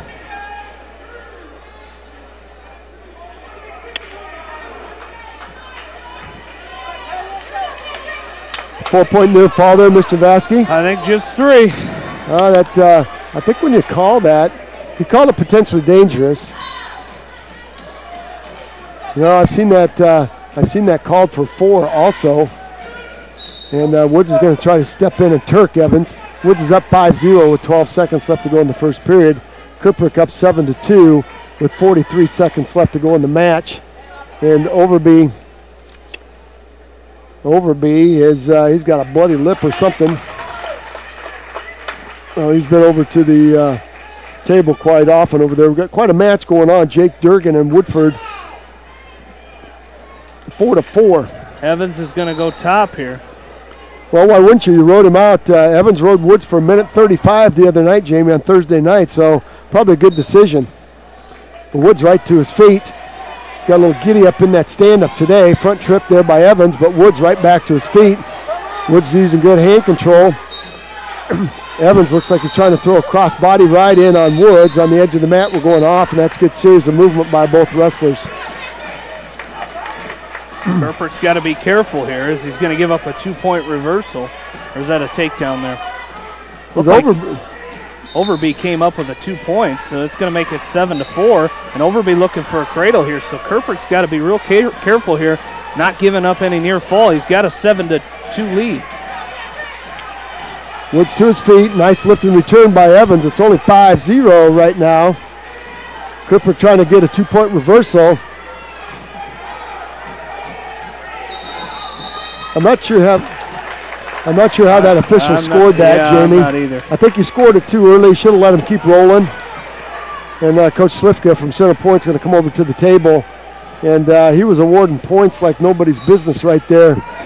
And I think he should have let him. That was a scramble situation. Should have let him roll through it. 1:18 left to go. Evans up on top of Woods, riding tough. And Patrick Woods belly down, trying to work some hand control. And Evans doing a great job controlling the hips. Evans now with an inside wrist on the right. Woods trying to get that outside leg up. Evans reaches back, grabs the ankle, drives Woods forward, and 55 seconds left to go. And Evans is picking up where he left off on Thursday night, riding Woods, and Woods is going to find the edge of the mat. We're going to get a restart. Western Dubuque thinks it's 7-6. So we'll see how this thing is scored. There's Woods with a nice stand-up, but Jamie didn't clear that arm. And a nice back trip by Evans.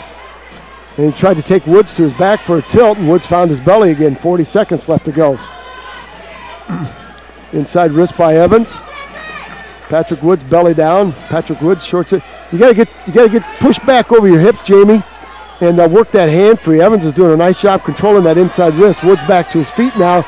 Woods is going to reach back and grab that leg. I'm not sure he wanted to do that, but maybe he's going to high leg over it with 19 seconds left. Final 11-6. 11-6 Kirkbrooke. So he'll be in the finals, and it's 6-4 down there. Durgan now takes a 6-4 lead on Woodford. 4 seconds left to go, and Jamie Evans rides Woods out this whole period. He certainly has Patrick's number on top. Going down, or okay. I'm going to say you want to go both up probably to start this third period. I can't imagine you would want to go back underneath of him here if you're Patrick Woods. No, I wouldn't think so. That's going to do it. Woods up to his feet, but again, he doesn't clear that arm on the stand-up. You got to go neutral. And that's wrestling to your strengths. Evans tough on top, and you're going to wrestle to your strength. Woods tough on his feet. After Patrick Woods, you got to get up. You got to get after it. Evans wrestling very confident right now. Woods back on his heels. This is where you really got to get after it. There's that knee tilt again by Woods. He's going to pick up, try to pick up 2. Got 2. Boy, he's really tough with that front headlock and goes to that cross knee and dumps. And he's pinned a lot of people with that. And Evans knows when that comes to go belly down. Over on mat number 2, this is Brock Rathbun. We haven't seen him for a year. Brock Rathbun and Patrick Woods. Rathbun is 32-0. He's a sophomore. And saw them twice last year. Saw them in the WaMaC championship and in the state finals. So. And Woods are getting the win both times. Tell you what, Rathbun looks like he's been in the weight room a little bit there, Jamie. Just taking a peek at him. We haven't seen him yet this year. So that's going to be quite a final. Woods up 7-0, but you got to be thinking bonus points here, Jamie, if you're Patrick Woods. Every time these two have wrestled, it gets closer and closer. Down on the far side, we have Sherwood and Riley going at it at weight class 120. Sherwood from Benton Community, Logan Riley from West Delaware. And Keaton Sherwood is 34-7. Logan Riley is 17-11. Sherwood in on a single. Nice whizzer by Riley. Sherwood's got a back trip Riley. No points yet as Riley gets back to his feet. Great scramble by Riley. Outstanding scramble by Riley. 34 seconds left.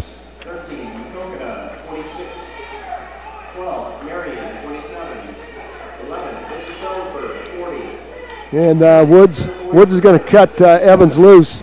It's going to be 7-1. And again, you're thinking about that major decision, that bonus point. 32 seconds left to go.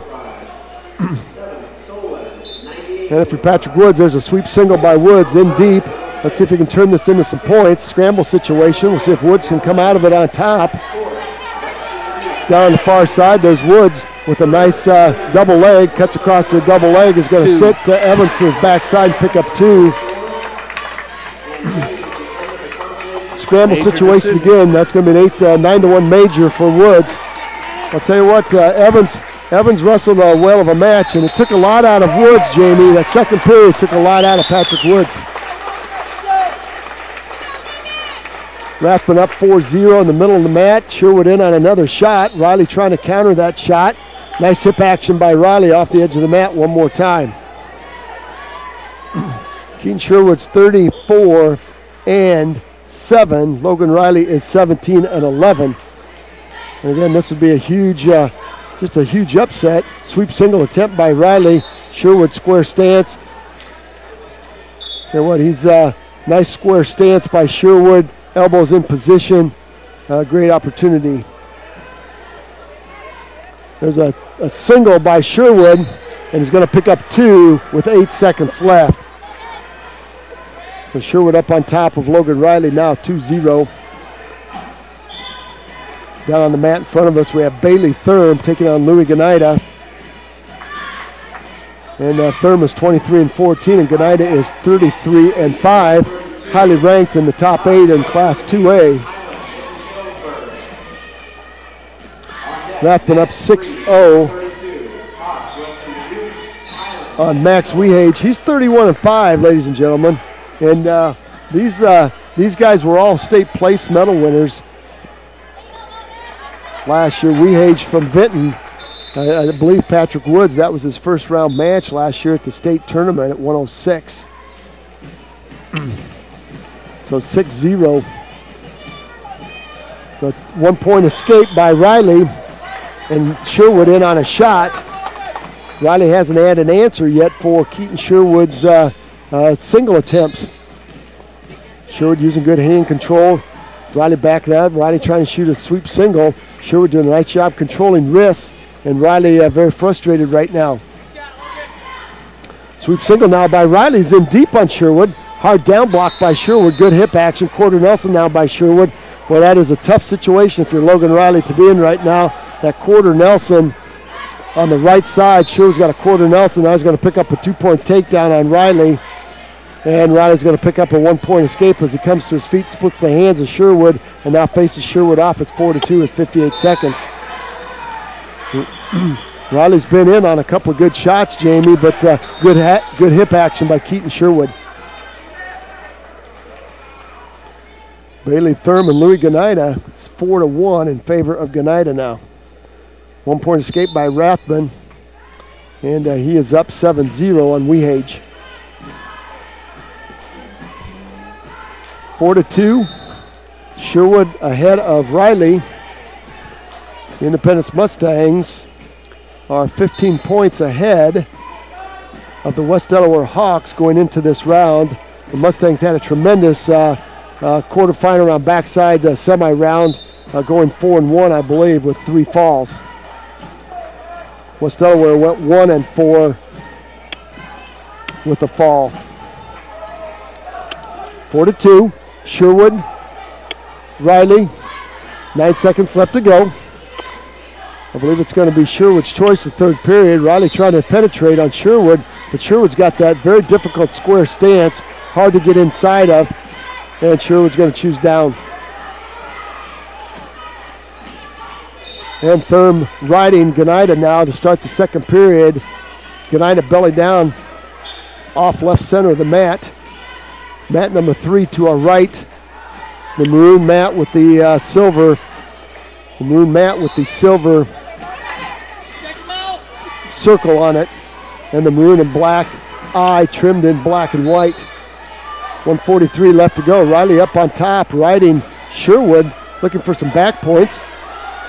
And trying to turn Sherwood with the far side half. Nelson doing a nice job. Sherwood now to his feet. Back trip by Riley off the edge of the mat.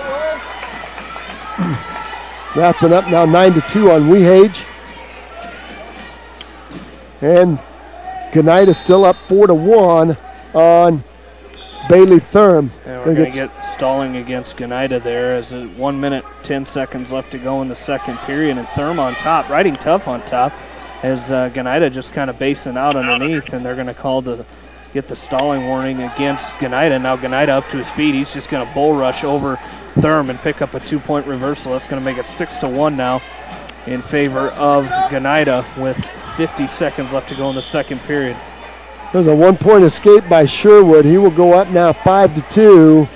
Nice ball and chain by Riley. And Sherwood worked his way out of it, then got to his feet. Riley tried to lift him up, and it's hard to do with one arm. Guys now is going to pick up an escape and a headbutt. And I think Thurm landed on his forehead. It wasn't a headbutt, it was a snap by Gonida. And both wrestlers kind of came down at each other's feet. And Bailey Thurm wrenched his neck. Sherwood with the single, has got Riley up in a single again. Looking for a back trip, pops his head to the outside, looking to cut across to a double. Riley finds the edge of the mat, 5-2. 5-2 is your score. 28 seconds left to go. Riley looking for some sort of shot that's going to dent that defense of Keaton Sherwood. And he's got 20 seconds away from something feet to back. Got to try to lock something up, try to set up a throw. Like to join teammate Patrick Woods in the final. 10 seconds left to go. Sherwood doing a nice job blocking off. Riley reshot by Sherwood. Shot, reshot, and that's going to do it. Riley in on a long shot, and Sherwood's going to win that match 5-2. Solid match there. Two good wrestlers going at it. And, Jamie, tough match there by Logan Riley, but hey, he wrestled tough. He's wrestling tough. He's wrestling the number 1 seed. So he will have the loser of this match out in front of us with Bailey Thurm and Louis Gonida. 7 seconds left to go. Gonida up 6-2. As we're going to go to the third period on that match with a 6-2 score. And Rathbun real physical on Wehage. He's up 15-3 right now. So that's going to be well a match with Rathbun and Woods, Jamie. That'll be a good one. Patrick better have a bowl of Wheaties before that finals match. Or maybe he'll have a salad. Hopefully he's got some dressing. Or a fork. And a fork. All right, stand up by Thurm. Up to his feet, 1-point escape, 6-3. Bailey Thurm not out of it yet. Thurm having a great tournament, coming in here unseeded. First round bye, and then he defeated number 3 seed Drew Davis from Independence 5-2. Now he's looking to dump Louis Gonida for the second upset of this tournament. He's giving it everything he's got right there. I'm telling you what, don't count a Western Dubuque Bobcat out of it. Come that third period, they're in great condition. Arm drag by Thurm. He's in deep on the leg of Gonida, and Gonida backs out of it, puts a little weight on that leg. Gonida's been warned for stalling. He's just kind of dinking around here. And if Thurm really gets after him, and I think if Thurm would be physical on Gonida, he might have an opportunity to score a couple of quick takedowns. Gonida just content to to push and pull and then in and out. Neither wrestler trying to advance their position right now with 45 seconds left to go. Bailey Thurm looking for a way to get in deep on a shot. There's a half a shot by Thurm, way too far away, did not clear the arms of Gnida, and 31 seconds left. So Bobcat fans, Bailey Thurm trying to pull the big Houdini here and get himself into the finals against Keaton Sherwood.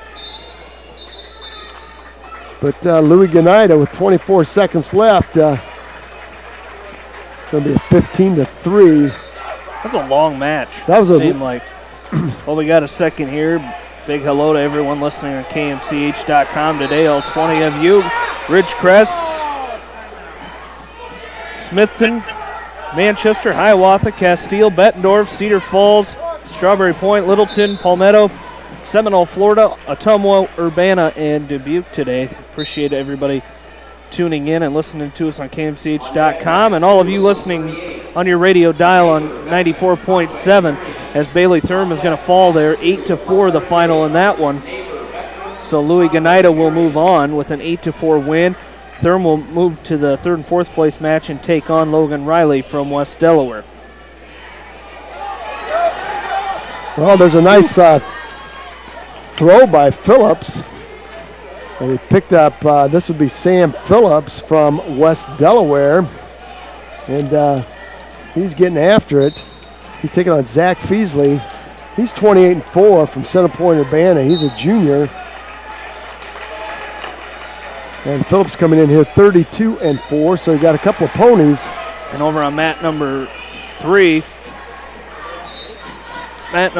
we've got Austin Hush up for Western Dubuque. Jamie down on mat number 1. That's a Dylan Beaver fall over Trent Allison from West Branch. Williamsburg, thank you, Williamsburg. Beaver's going to win by a fall, so he's coming in here 10-5. Coach TJ Murphy was not kidding when he said Dylan Beaver is really wrestling well right now. There's a tilt by Phillips.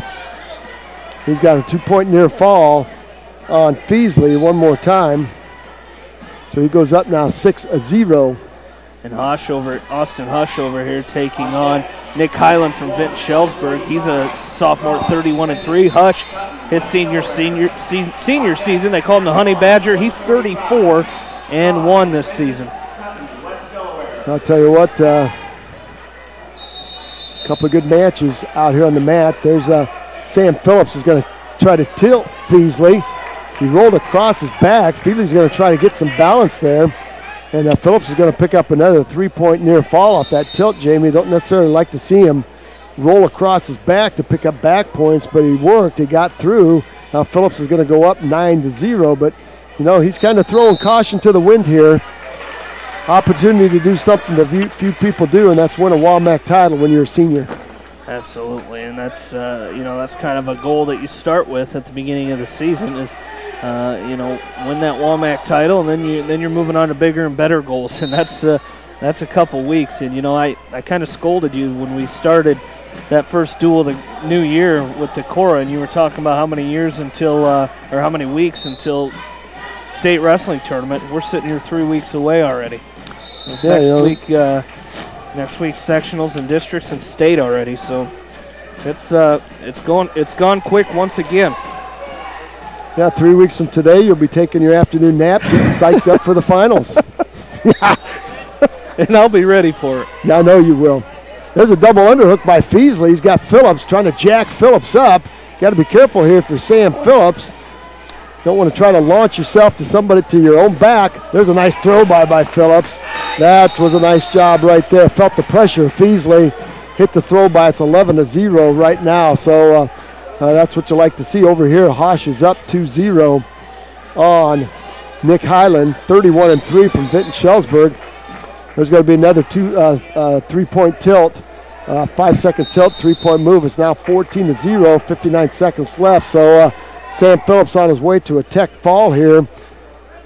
He's going to try to turn him over. I don't know that you cut him loose here, Jamie. I think you just keep riding him and pounding him a little bit and try to set up a tilt. There's a switch attempt by Feasley. Phillips with a chicken wing on the right side. Feasley works it free. Hard cross face from right to left by Phillips now. Maybe a cradle coming. And Feasley's going to try to pull the cross face up, but Phillips has something to say about it as he turns Feasley right into a knot. Here comes a cross body ride by Phillips, slaps in a leg on the right side, and a power half Nelson on the left. Hosh now goes up, nice takedown, goes up 4-0. 2-point near fall by Phillips, and Phillips wins 16-0. Tech fall. So he will join teammate Patrick Woods in the finals later on this afternoon. So West Delaware is 2-4-3 up to this point. So climbing back into it are the West Delaware Hawks after that sensational backside round by the Independence Mustangs. Class. You got to remember that Independence, the Hawks, that was great for St. Phillips to pick up those bonus points there, but you got to remember Independence has some horses on their way. Yeah, they Up do. here in front of us, Austin Hush leads 4-1 with 1:05 left to go in the second period. Out in front of us, we got Cody Neighbor and Colin Conway going at it. Conway from Marion. And here's Cody Neighbor with a takedown, and now a drive cradle as he's going to pick up some near fall. I'm not sure if he'll get the pin out of here. He needs to reset in order to get the pin, but he's got Conway on his back here. Yeah, that's a tight cradle. Now another takedown over here for Austin Hush. He goes up now 6-1. Cody Neighbor doing a nice job keeping his chest tight to Conway, not giving Conway any room to breathe. Conway finding himself on his back. Referee down close looking for the fall. Neighbor's reloading that. He's going to be in good position if he can hold it. There's the fall right there in 106. Cody Neighbor with the fall in 106 over Colin Conway. There you go. Nice job by Neighbor. He's 36-3. His name came up in your seating meeting up at Upper Iowa today, didn't it? Yes, it did. It did. He was a common opponent for the two wrestlers at weight class 138, Sawyer Amling and is it Nate Bruns? Nate Bruns. Nate Bruns. And I believe Bruns defeated Neighbor, but Amling had lost to Neighbor. That is exactly right, Jamie. All right, 5 seconds left, second period. Hosh up 6-2 and trying to make it more. We're going to go to the third period. And it's going to be Highland's choice. He's going to choose down.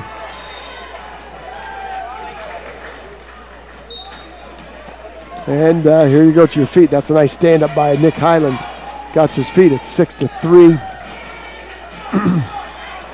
And Hosh made those first couple of takedowns look pretty easy, but I think he woke up a sleeping giant here in Nick Highland. Highland's only a sophomore. He's 31-3. But Hosh has been in deep on some shots, and Highland has not had an answer for it. Highland has not had any kind of offense from his feet at all. Credit the aggressiveness of Hosh. Hosh now trying to get in on that single, and Highland gives Hosh a shove out of bounds. And back to work we go. Moving along quite nicely there, Mr. Vasky, 3 o'clock, and we're just about halfway through these semifinals. And once this is over, I don't know if they're going to take a short break. Basically, we'll be ready to wrestle for first and second, third and fourth, fifth and sixth. I wonder if they'll wrestle all the seventh and eighth matches on all three mats. Yes, they will, okay. Going to wrestle, yep, 4 to 5. They're going to wrestle seventh and eighth place matches, and then they'll come back with first and second, third and fourth, fifth and sixth. Hosh in with a nice shot. Low single, popped his head to the outside, covered the hips of Highland, and he's going to pick up a 2-point takedown here, Bobcat fans. He'll go up 8-3, and riding tough on top. Right in the right side, sets over to the left side, spiral ride, controlling the hips of Nick Highland. And there's a nice stand-up by Highland, 8-4. Highland not out of it yet. Something feet to back in a hurry could tie this thing up. And Jamie, something we've seen all day today is two things, really. The guys that are good on their feet, once they get on the shot, they keep going. And then the guys riding on top, they've done a great job of controlling hips. Yeah, they really have, and that'll win you a lot of matches. If you can get on top and just control the hips, you're gonna be sitting pretty, and that's what you see a lot of these guys that are winning these matches are able to do. And at 132, that's going to be a DeWitt win, I believe. Yep. And that's going to be a Hosh win, 8-4, Bobcat fans. Good job. He goes to, Austin Hosh goes to 35-1. What a season, senior season he is having for Coach Paul Cleary, getting the job done. 8-4 was the final there, right? 8-4. Now we're going to have two Hawks, West Delaware Hawks up here. So you're going to have Bo Vasky out here in front of us and Timmy Tutton down there taking on Chase Straw in the other semifinal match. And that was a technical foul on Thursday night for Straw. And there's Bo Vasky getting taken down, Jamie, right on the whistle.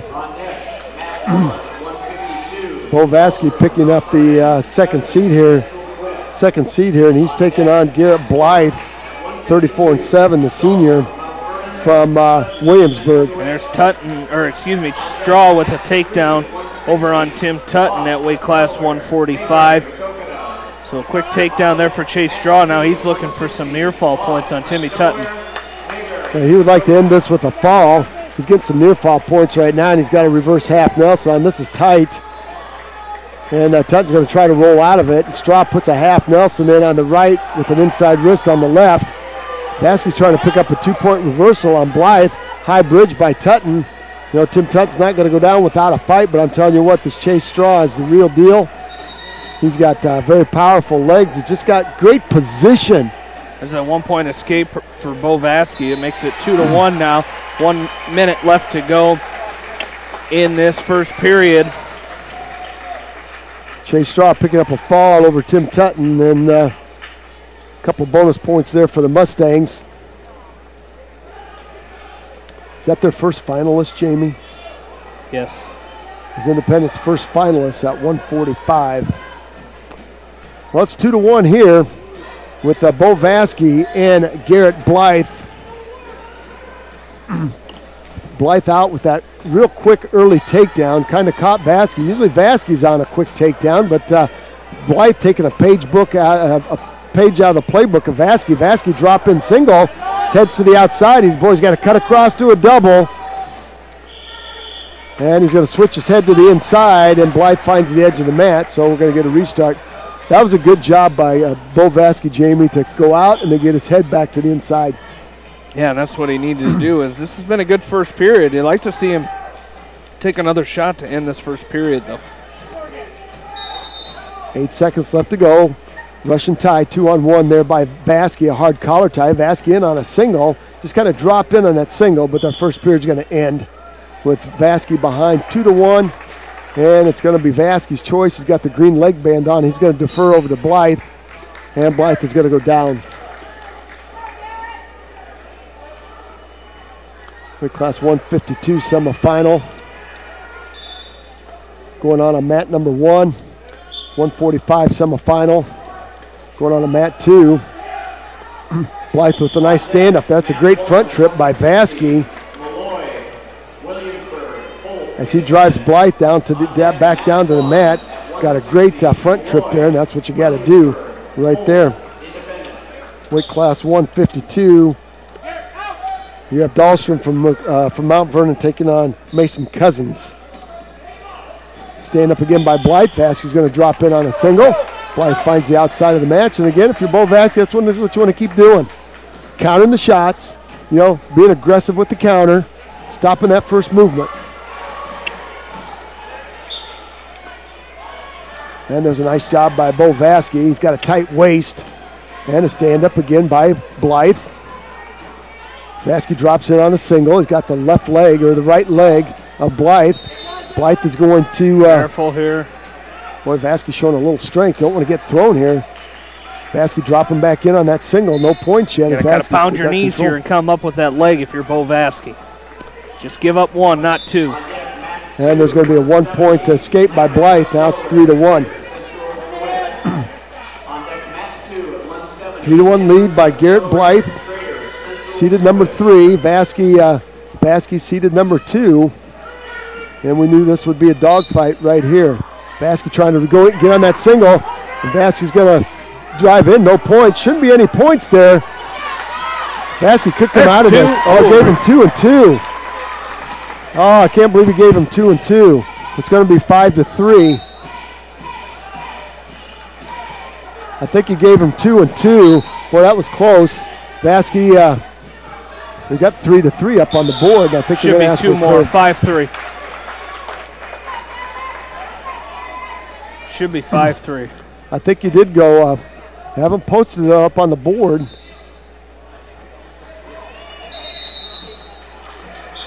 And they didn't stop it, Jamie. We got 3-3 up there. Vasky with the chicken wing now on the right side of Blythe. He's got that chicken wing sunk in deep. He might have taken that 2 point away with Blythe no control. Vasky with a hard chicken wing, maybe trying to set up a double chicken wing right now. Run it. He's got an inside wrist on the left. Get out chicken wing on the right. 10 seconds left. We're going to get potentially dangerous rats. That's a nice job right there. Out in front of us, we've got 152-pounders going at it. And we've got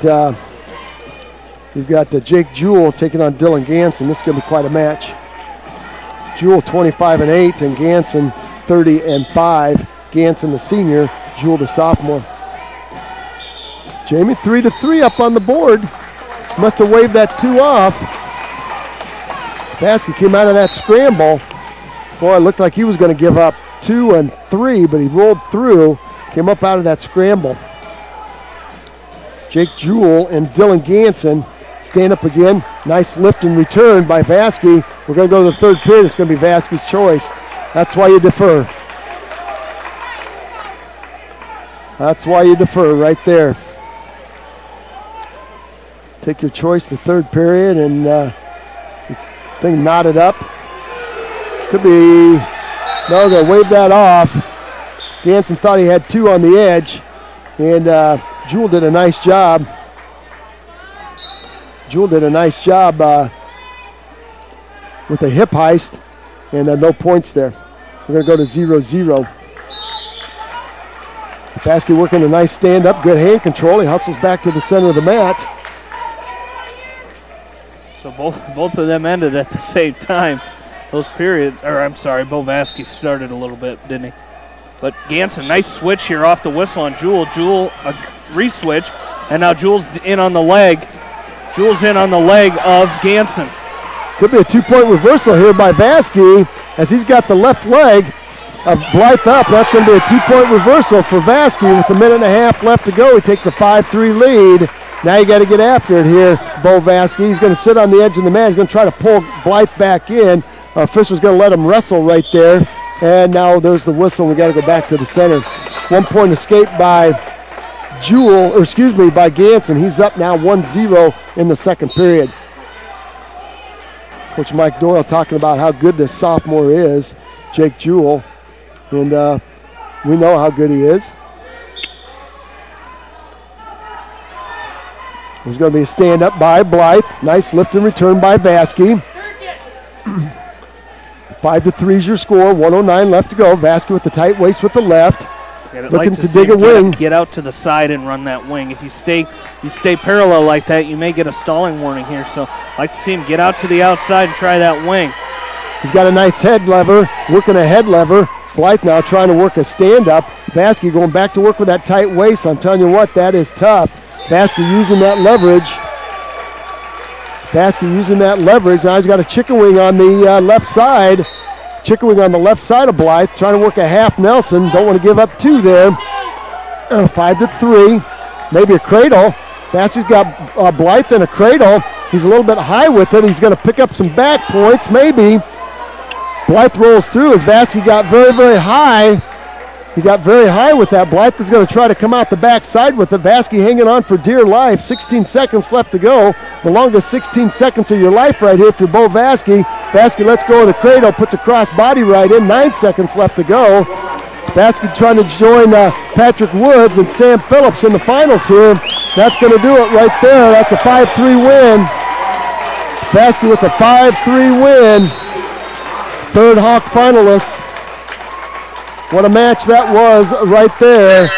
Bo Vasky, there's nobody wrestling any hotter than him right now, Jamie. No, there isn't. I tell you what, he's I think we figured up last night, he was like 15-4 after the Christmas break. 2 more wins today, 17-4.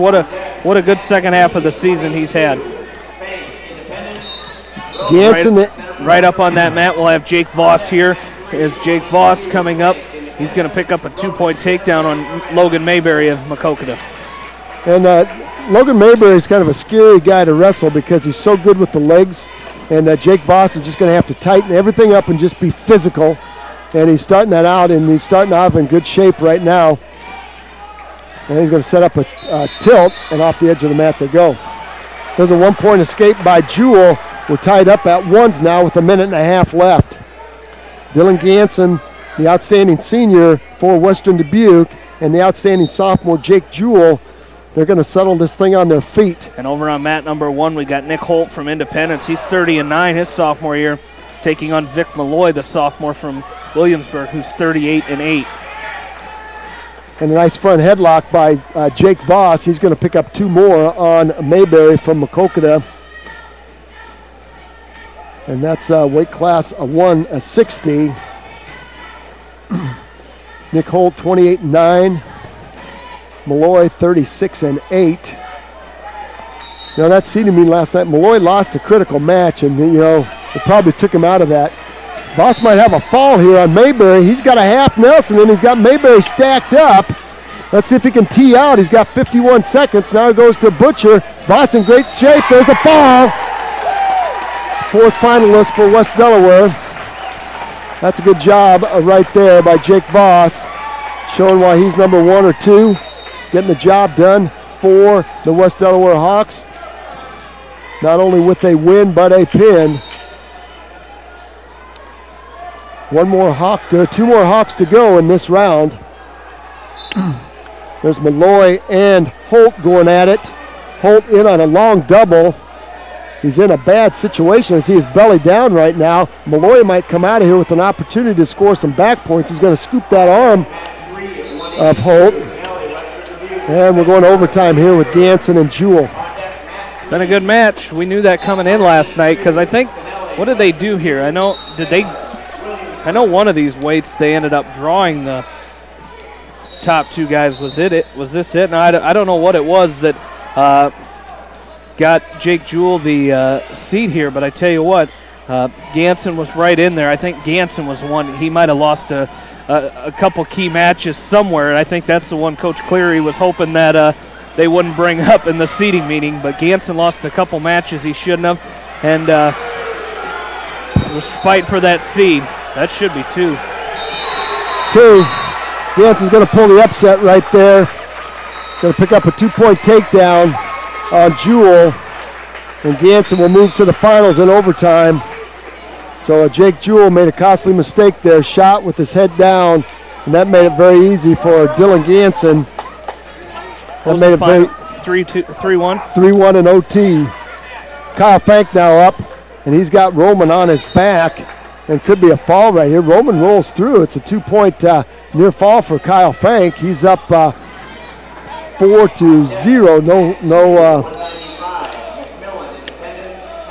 Well, we got quite a match here, Jamie, with Brett Lammers.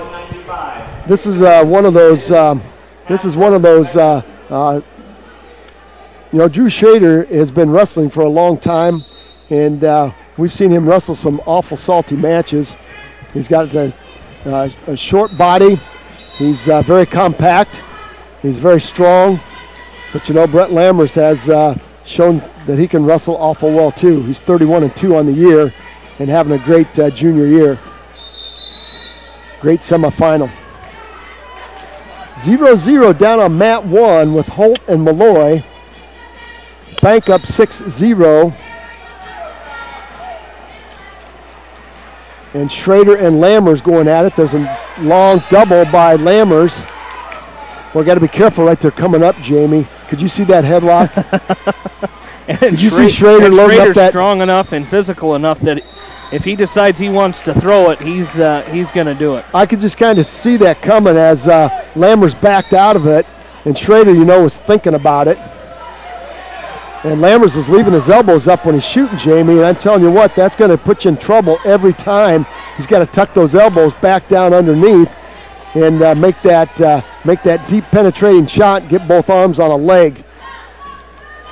And Lammers right here, you got to think that you got to push the tempo right here and get after it. 39 seconds left to go, 0-0. Fank up 8-0 on Roman from Center Point, Urbana. Lammers trying to be the 5th West Delaware Hawk into the finals. Hawks having a good semifinal round match right here. And Brent Lammers would like to join his teammates in those finals. There's Brent Lammers is in deep on a double. He's got Schrader lifted up. Let's see if he can turn this up. Our official's on the wrong side, maybe. If Lammers stacks up Schrader, it could be 2 and a fall. Lammers now has Schroeder on his right hip. Got to pull his head out with 9 seconds left to go. Pick up the point here. Brent Lammers has got Schrader stacked up. Could be a fall. There's the fall. There's the fall by Lammers in 158. Oh, you saw that coming. You wanted to make sure the official was on that side. You could just see that coming. And Lammers is so good in that position as he got his head caught between the legs of Schrader on that shot. And I'm telling you what, he came right through. He came right through and was very patient there and just stacked up Schrader, scored the fall. And there's Fank with the fall on Roman. So Fank will be finalist number 2 for Independence. He'll join he'll join Straw in the finals. Weight class 182, Roman from Center Point going down by fall with a nice cradle. Out in front of us we have Matt McMillan at 195. And Nick Holt trails 1-0 here as we go to the third period. Wrestling Vic Malloy from Williamsburg, and that's been a tight match so far here. And it's going to be Holt's choice, and he's going to go down. So we got 3 area matches going on right now. We got Holt and Malloy, and you've got McMillan.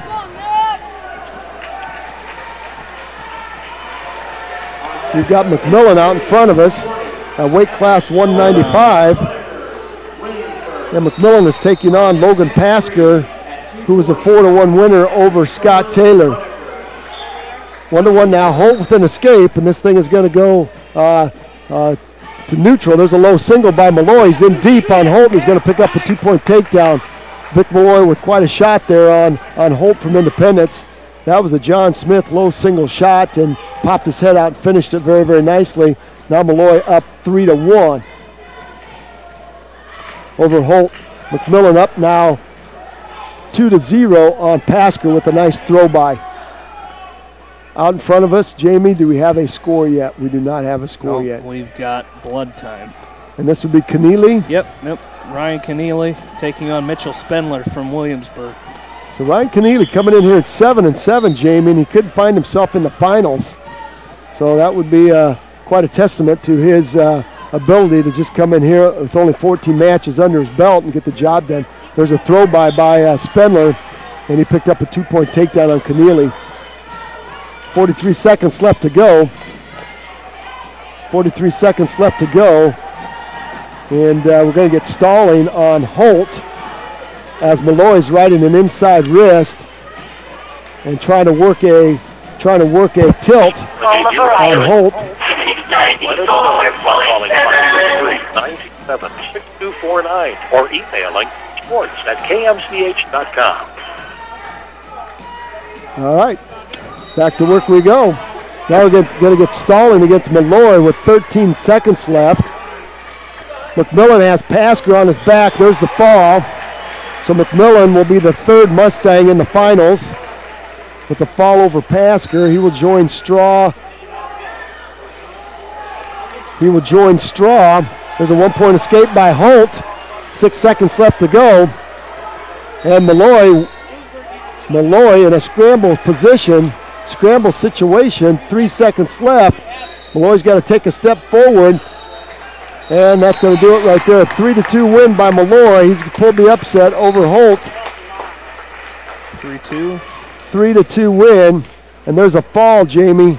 Keneally will lose by a fall as Spindler slaps Keneally to his back, tees out on him, and scores the fall. So boom, boom, boom, right in a row.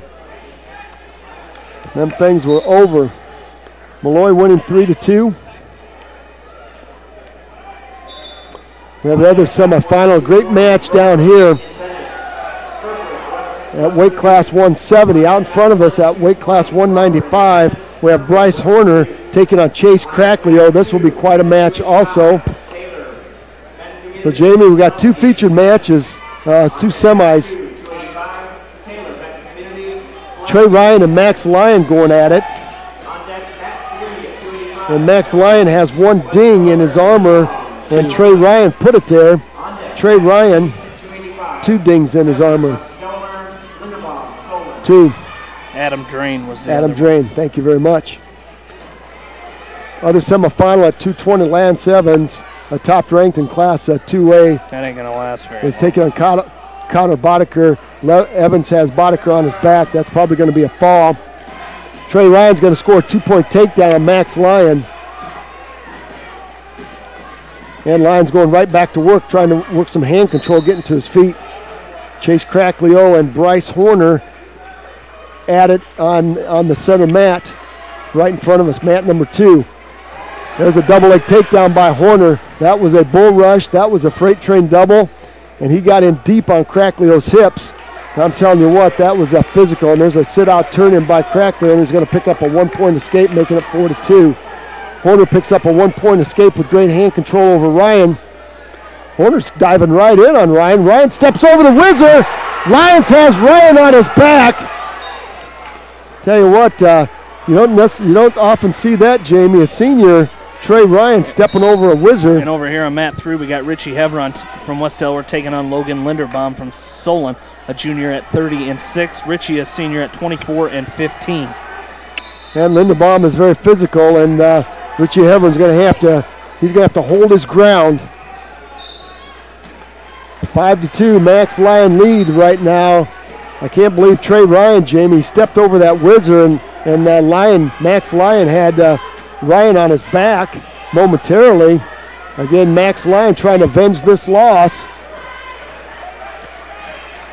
Logan Linderbaum, Richie Hevron trying to join, be a finalist number 6 for West Delaware. That would be just quite a feat. 1:14 left to go in the first period. Linderbaum's coming in here at 30-6. So he doesn't have too many dings in his armor. And right back to work we go here with Lyon and Ryan. Max Lyon, 30-2 as a freshman. Trey Ryan, a state runner-up last year from Mount Vernon. He's 37-3. And I'm telling you what, this Lyon is physical. And he is not wrestling like a freshman. Jamie Ritchie has slowed this match down a little bit. Hopefully that'll play right into his strategy for this match, taking on Linderbaum.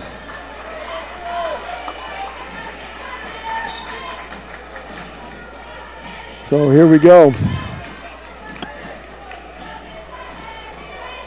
1:17 left to go. Lyon riding Ryan right now.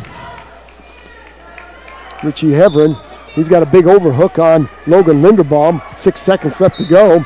Linderbaum with a double underhook. Duck under now by Linderbaum. Nice footwork there by Richie Hevron as he dances out of it. And the first period is going to come to a close. It's going to be Hevron's choice. You got to go down, I think, Jamie. You do. Yep. If this thing's going to go to period number 7 again, you got to go down. Stand up by Ryan. Lyon picks him up, carries him off the edge. Trey Ryan looks a little frustrated right now by the freshman. Richie Hebron, tripod stand up, gets to his feet. Linderbaum picks up that inside single. And drives Richie Hebron back down to the mat. Linderbaum physical on top. We can see that he likes to ride. Richie Hebron's got to come forward. There's a hard chop by Linderbaum. Tight waist by Linderbaum. Half Nelson attempt by Linderbaum. Power half Nelson by Linderbaum on the left side of Hebron. Hebron's got to post those arms. Another takedown out here for Horner, and he's going to go up 7-2 now over Cracklio. You know, we've seen Cracklio a couple times, once last year and once this year. If Horner can get him to the third period, I think Bryce Horner has the advantage. Now Cracklio just doesn't. He's got a motor for 2 periods. There's Hebron with the stand-up. He's going to pick up one on Linderbaum. 59 seconds left. Now you got to hold your ground if you're Richie Hebron. Get in there, fight, pummel, work a collar tie, work a snatch single, maybe use your quickness there. Push, pull, arm drags, something to get an angle on Linderbaum. Trey Ryan now up on top riding. That's a 2-point takedown now. It's 5-4. Escape by Lyon at 6-4 now. Ryan has closed the gap. Trey Ryan very slick on his feet. He made that one mistake. a little shuck by Linderbaum, and Richie had a lot of forward pressure there, and he about ended up in the bleachers, and Linderbaum was still in the center of the mat. There's just that much forward pressure, and Richie caught himself and got back in. 20 seconds left to go in that second period there. Linderbaum is just another double. And no resistance from Cracklio. He landed right on the back of his head. I heard that slam up here. That Horner is just tough. Wow. He's going to take a little injury time after that one. He picked him up just ever so slightly and pulled his legs, and Cracklio, his head just went straight back to the mat for a 2-point takedown. I think. And we're going to go in the third period. Richie's just going to cut him loose here. They got to get 2 minutes on the clock. 8-6 now. Lyon and Ryan, 1:26 left to go. A lot of strategy here for the freshman. He's got an underhook on Ryan. Ryan tried to step over this wizard last time. Pressure by the freshman. No points yet. And that could be, it's potentially dangerous by our official. Stopped it right on, right before Lyon was ready to score.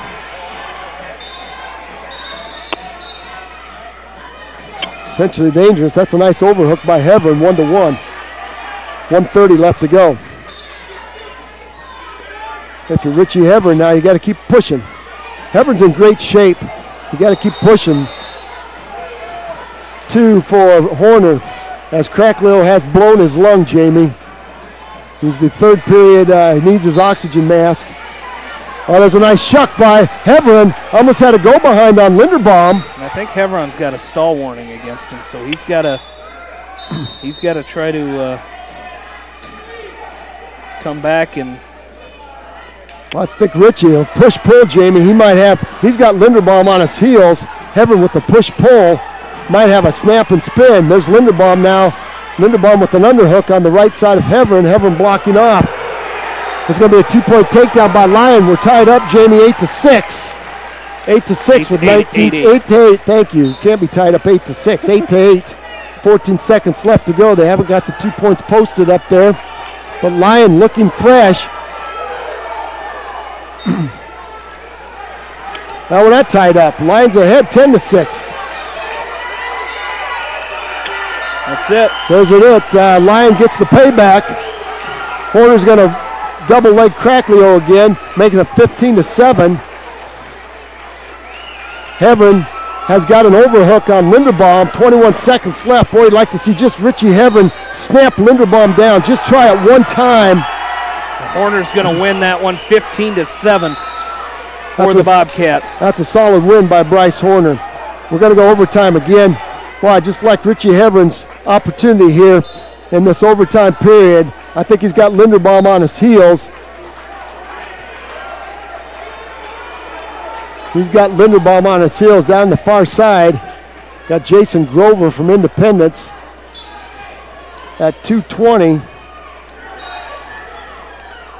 At 220, Grover is taking on Brennan Kuprick. All right, Richie Heverin and Logan Linderbaum. We've got Saliski from Independence and Taylor from Benton Community at 285. There's a sweep single attempt by Linderbaum. Quick feet by Richie Heverin. Heverin working that collar tie. I'd like to see him snap him down. He's got a collar tie in it. Snap him down, Richie. Takedown Give him for a push-pull. Brennan Kerprick down there. He goes up 2-0 on Kerprick. Richie Heverin doing a great job. He's feeling, I love the competitive spirit of this first-year wrestler. 17 seconds left to go. This would be unheard of. A first-year wrestler coming in here as a senior and into the finals on the WaMaC. 7 seconds left to go. We're going to go to period 5. Linderbaum with the duck under. We're going to go to period 5, and we're going to flip the disc. Linderbaum Richie looking a scored little first, correct? What's that? Richie scored first, correct? Richie scored first, and now he's going to take down to see if he can score again. Linderbaum's got to keep him, try to ride him out. And you only got 30 seconds here. It took Richie a little bit of time to get out the first time. There's a sit-out turn There in. we go. Two would be huge. Come on, keep coming up. Keep coming up. Right back to his feet. Linderbaum. Keep coming up, Linderbaum Rich. reaches down, picks up a single. Richie trying to bail out of it. And you got to protect your legs. On your way up, protect your legs. Kick him free if you're Richie Heverin. You got to score one here. You got 20 seconds. 5-0 lead for Kriprick on Grover after the first period. 0-0 with Taylor and Come up. he's working his feet. Heverin's to his feet. 15 seconds. He's got to clear the hands of Linderbaum's locked down. That should be stalling against Linderbaum. 7 seconds left. Should be stalling. Richie Heverin trying to get two. He's behind the reversal. 2 for Heverin on the reversal. 2 for Heverin on the reversal. He takes a 3-1 lead. Now, where do you want to go? He's got to cut him loose. Now you got 30 seconds, Jamie. I might like to see him go here for about 5 seconds and push, and then let him go to burn some clock. You got to remember, Richie's got a stall warning here. We got the clock going right now. Richie's got to stay in the middle. Yep. He's got to snap. He's got to fight. He's got to push. He's got to hold that ground. 19 seconds. Clock is ticking. That's the longest 20 seconds of your life there. Richie Heverin with a snap down. A throw-by attempt by Linderbaum. Linderbaum in deep. Overhook. Linderbaum in deep on a double. Nice down block by Heverin. 6 seconds left to go. Front headlock by Heverin. 3 seconds left to go.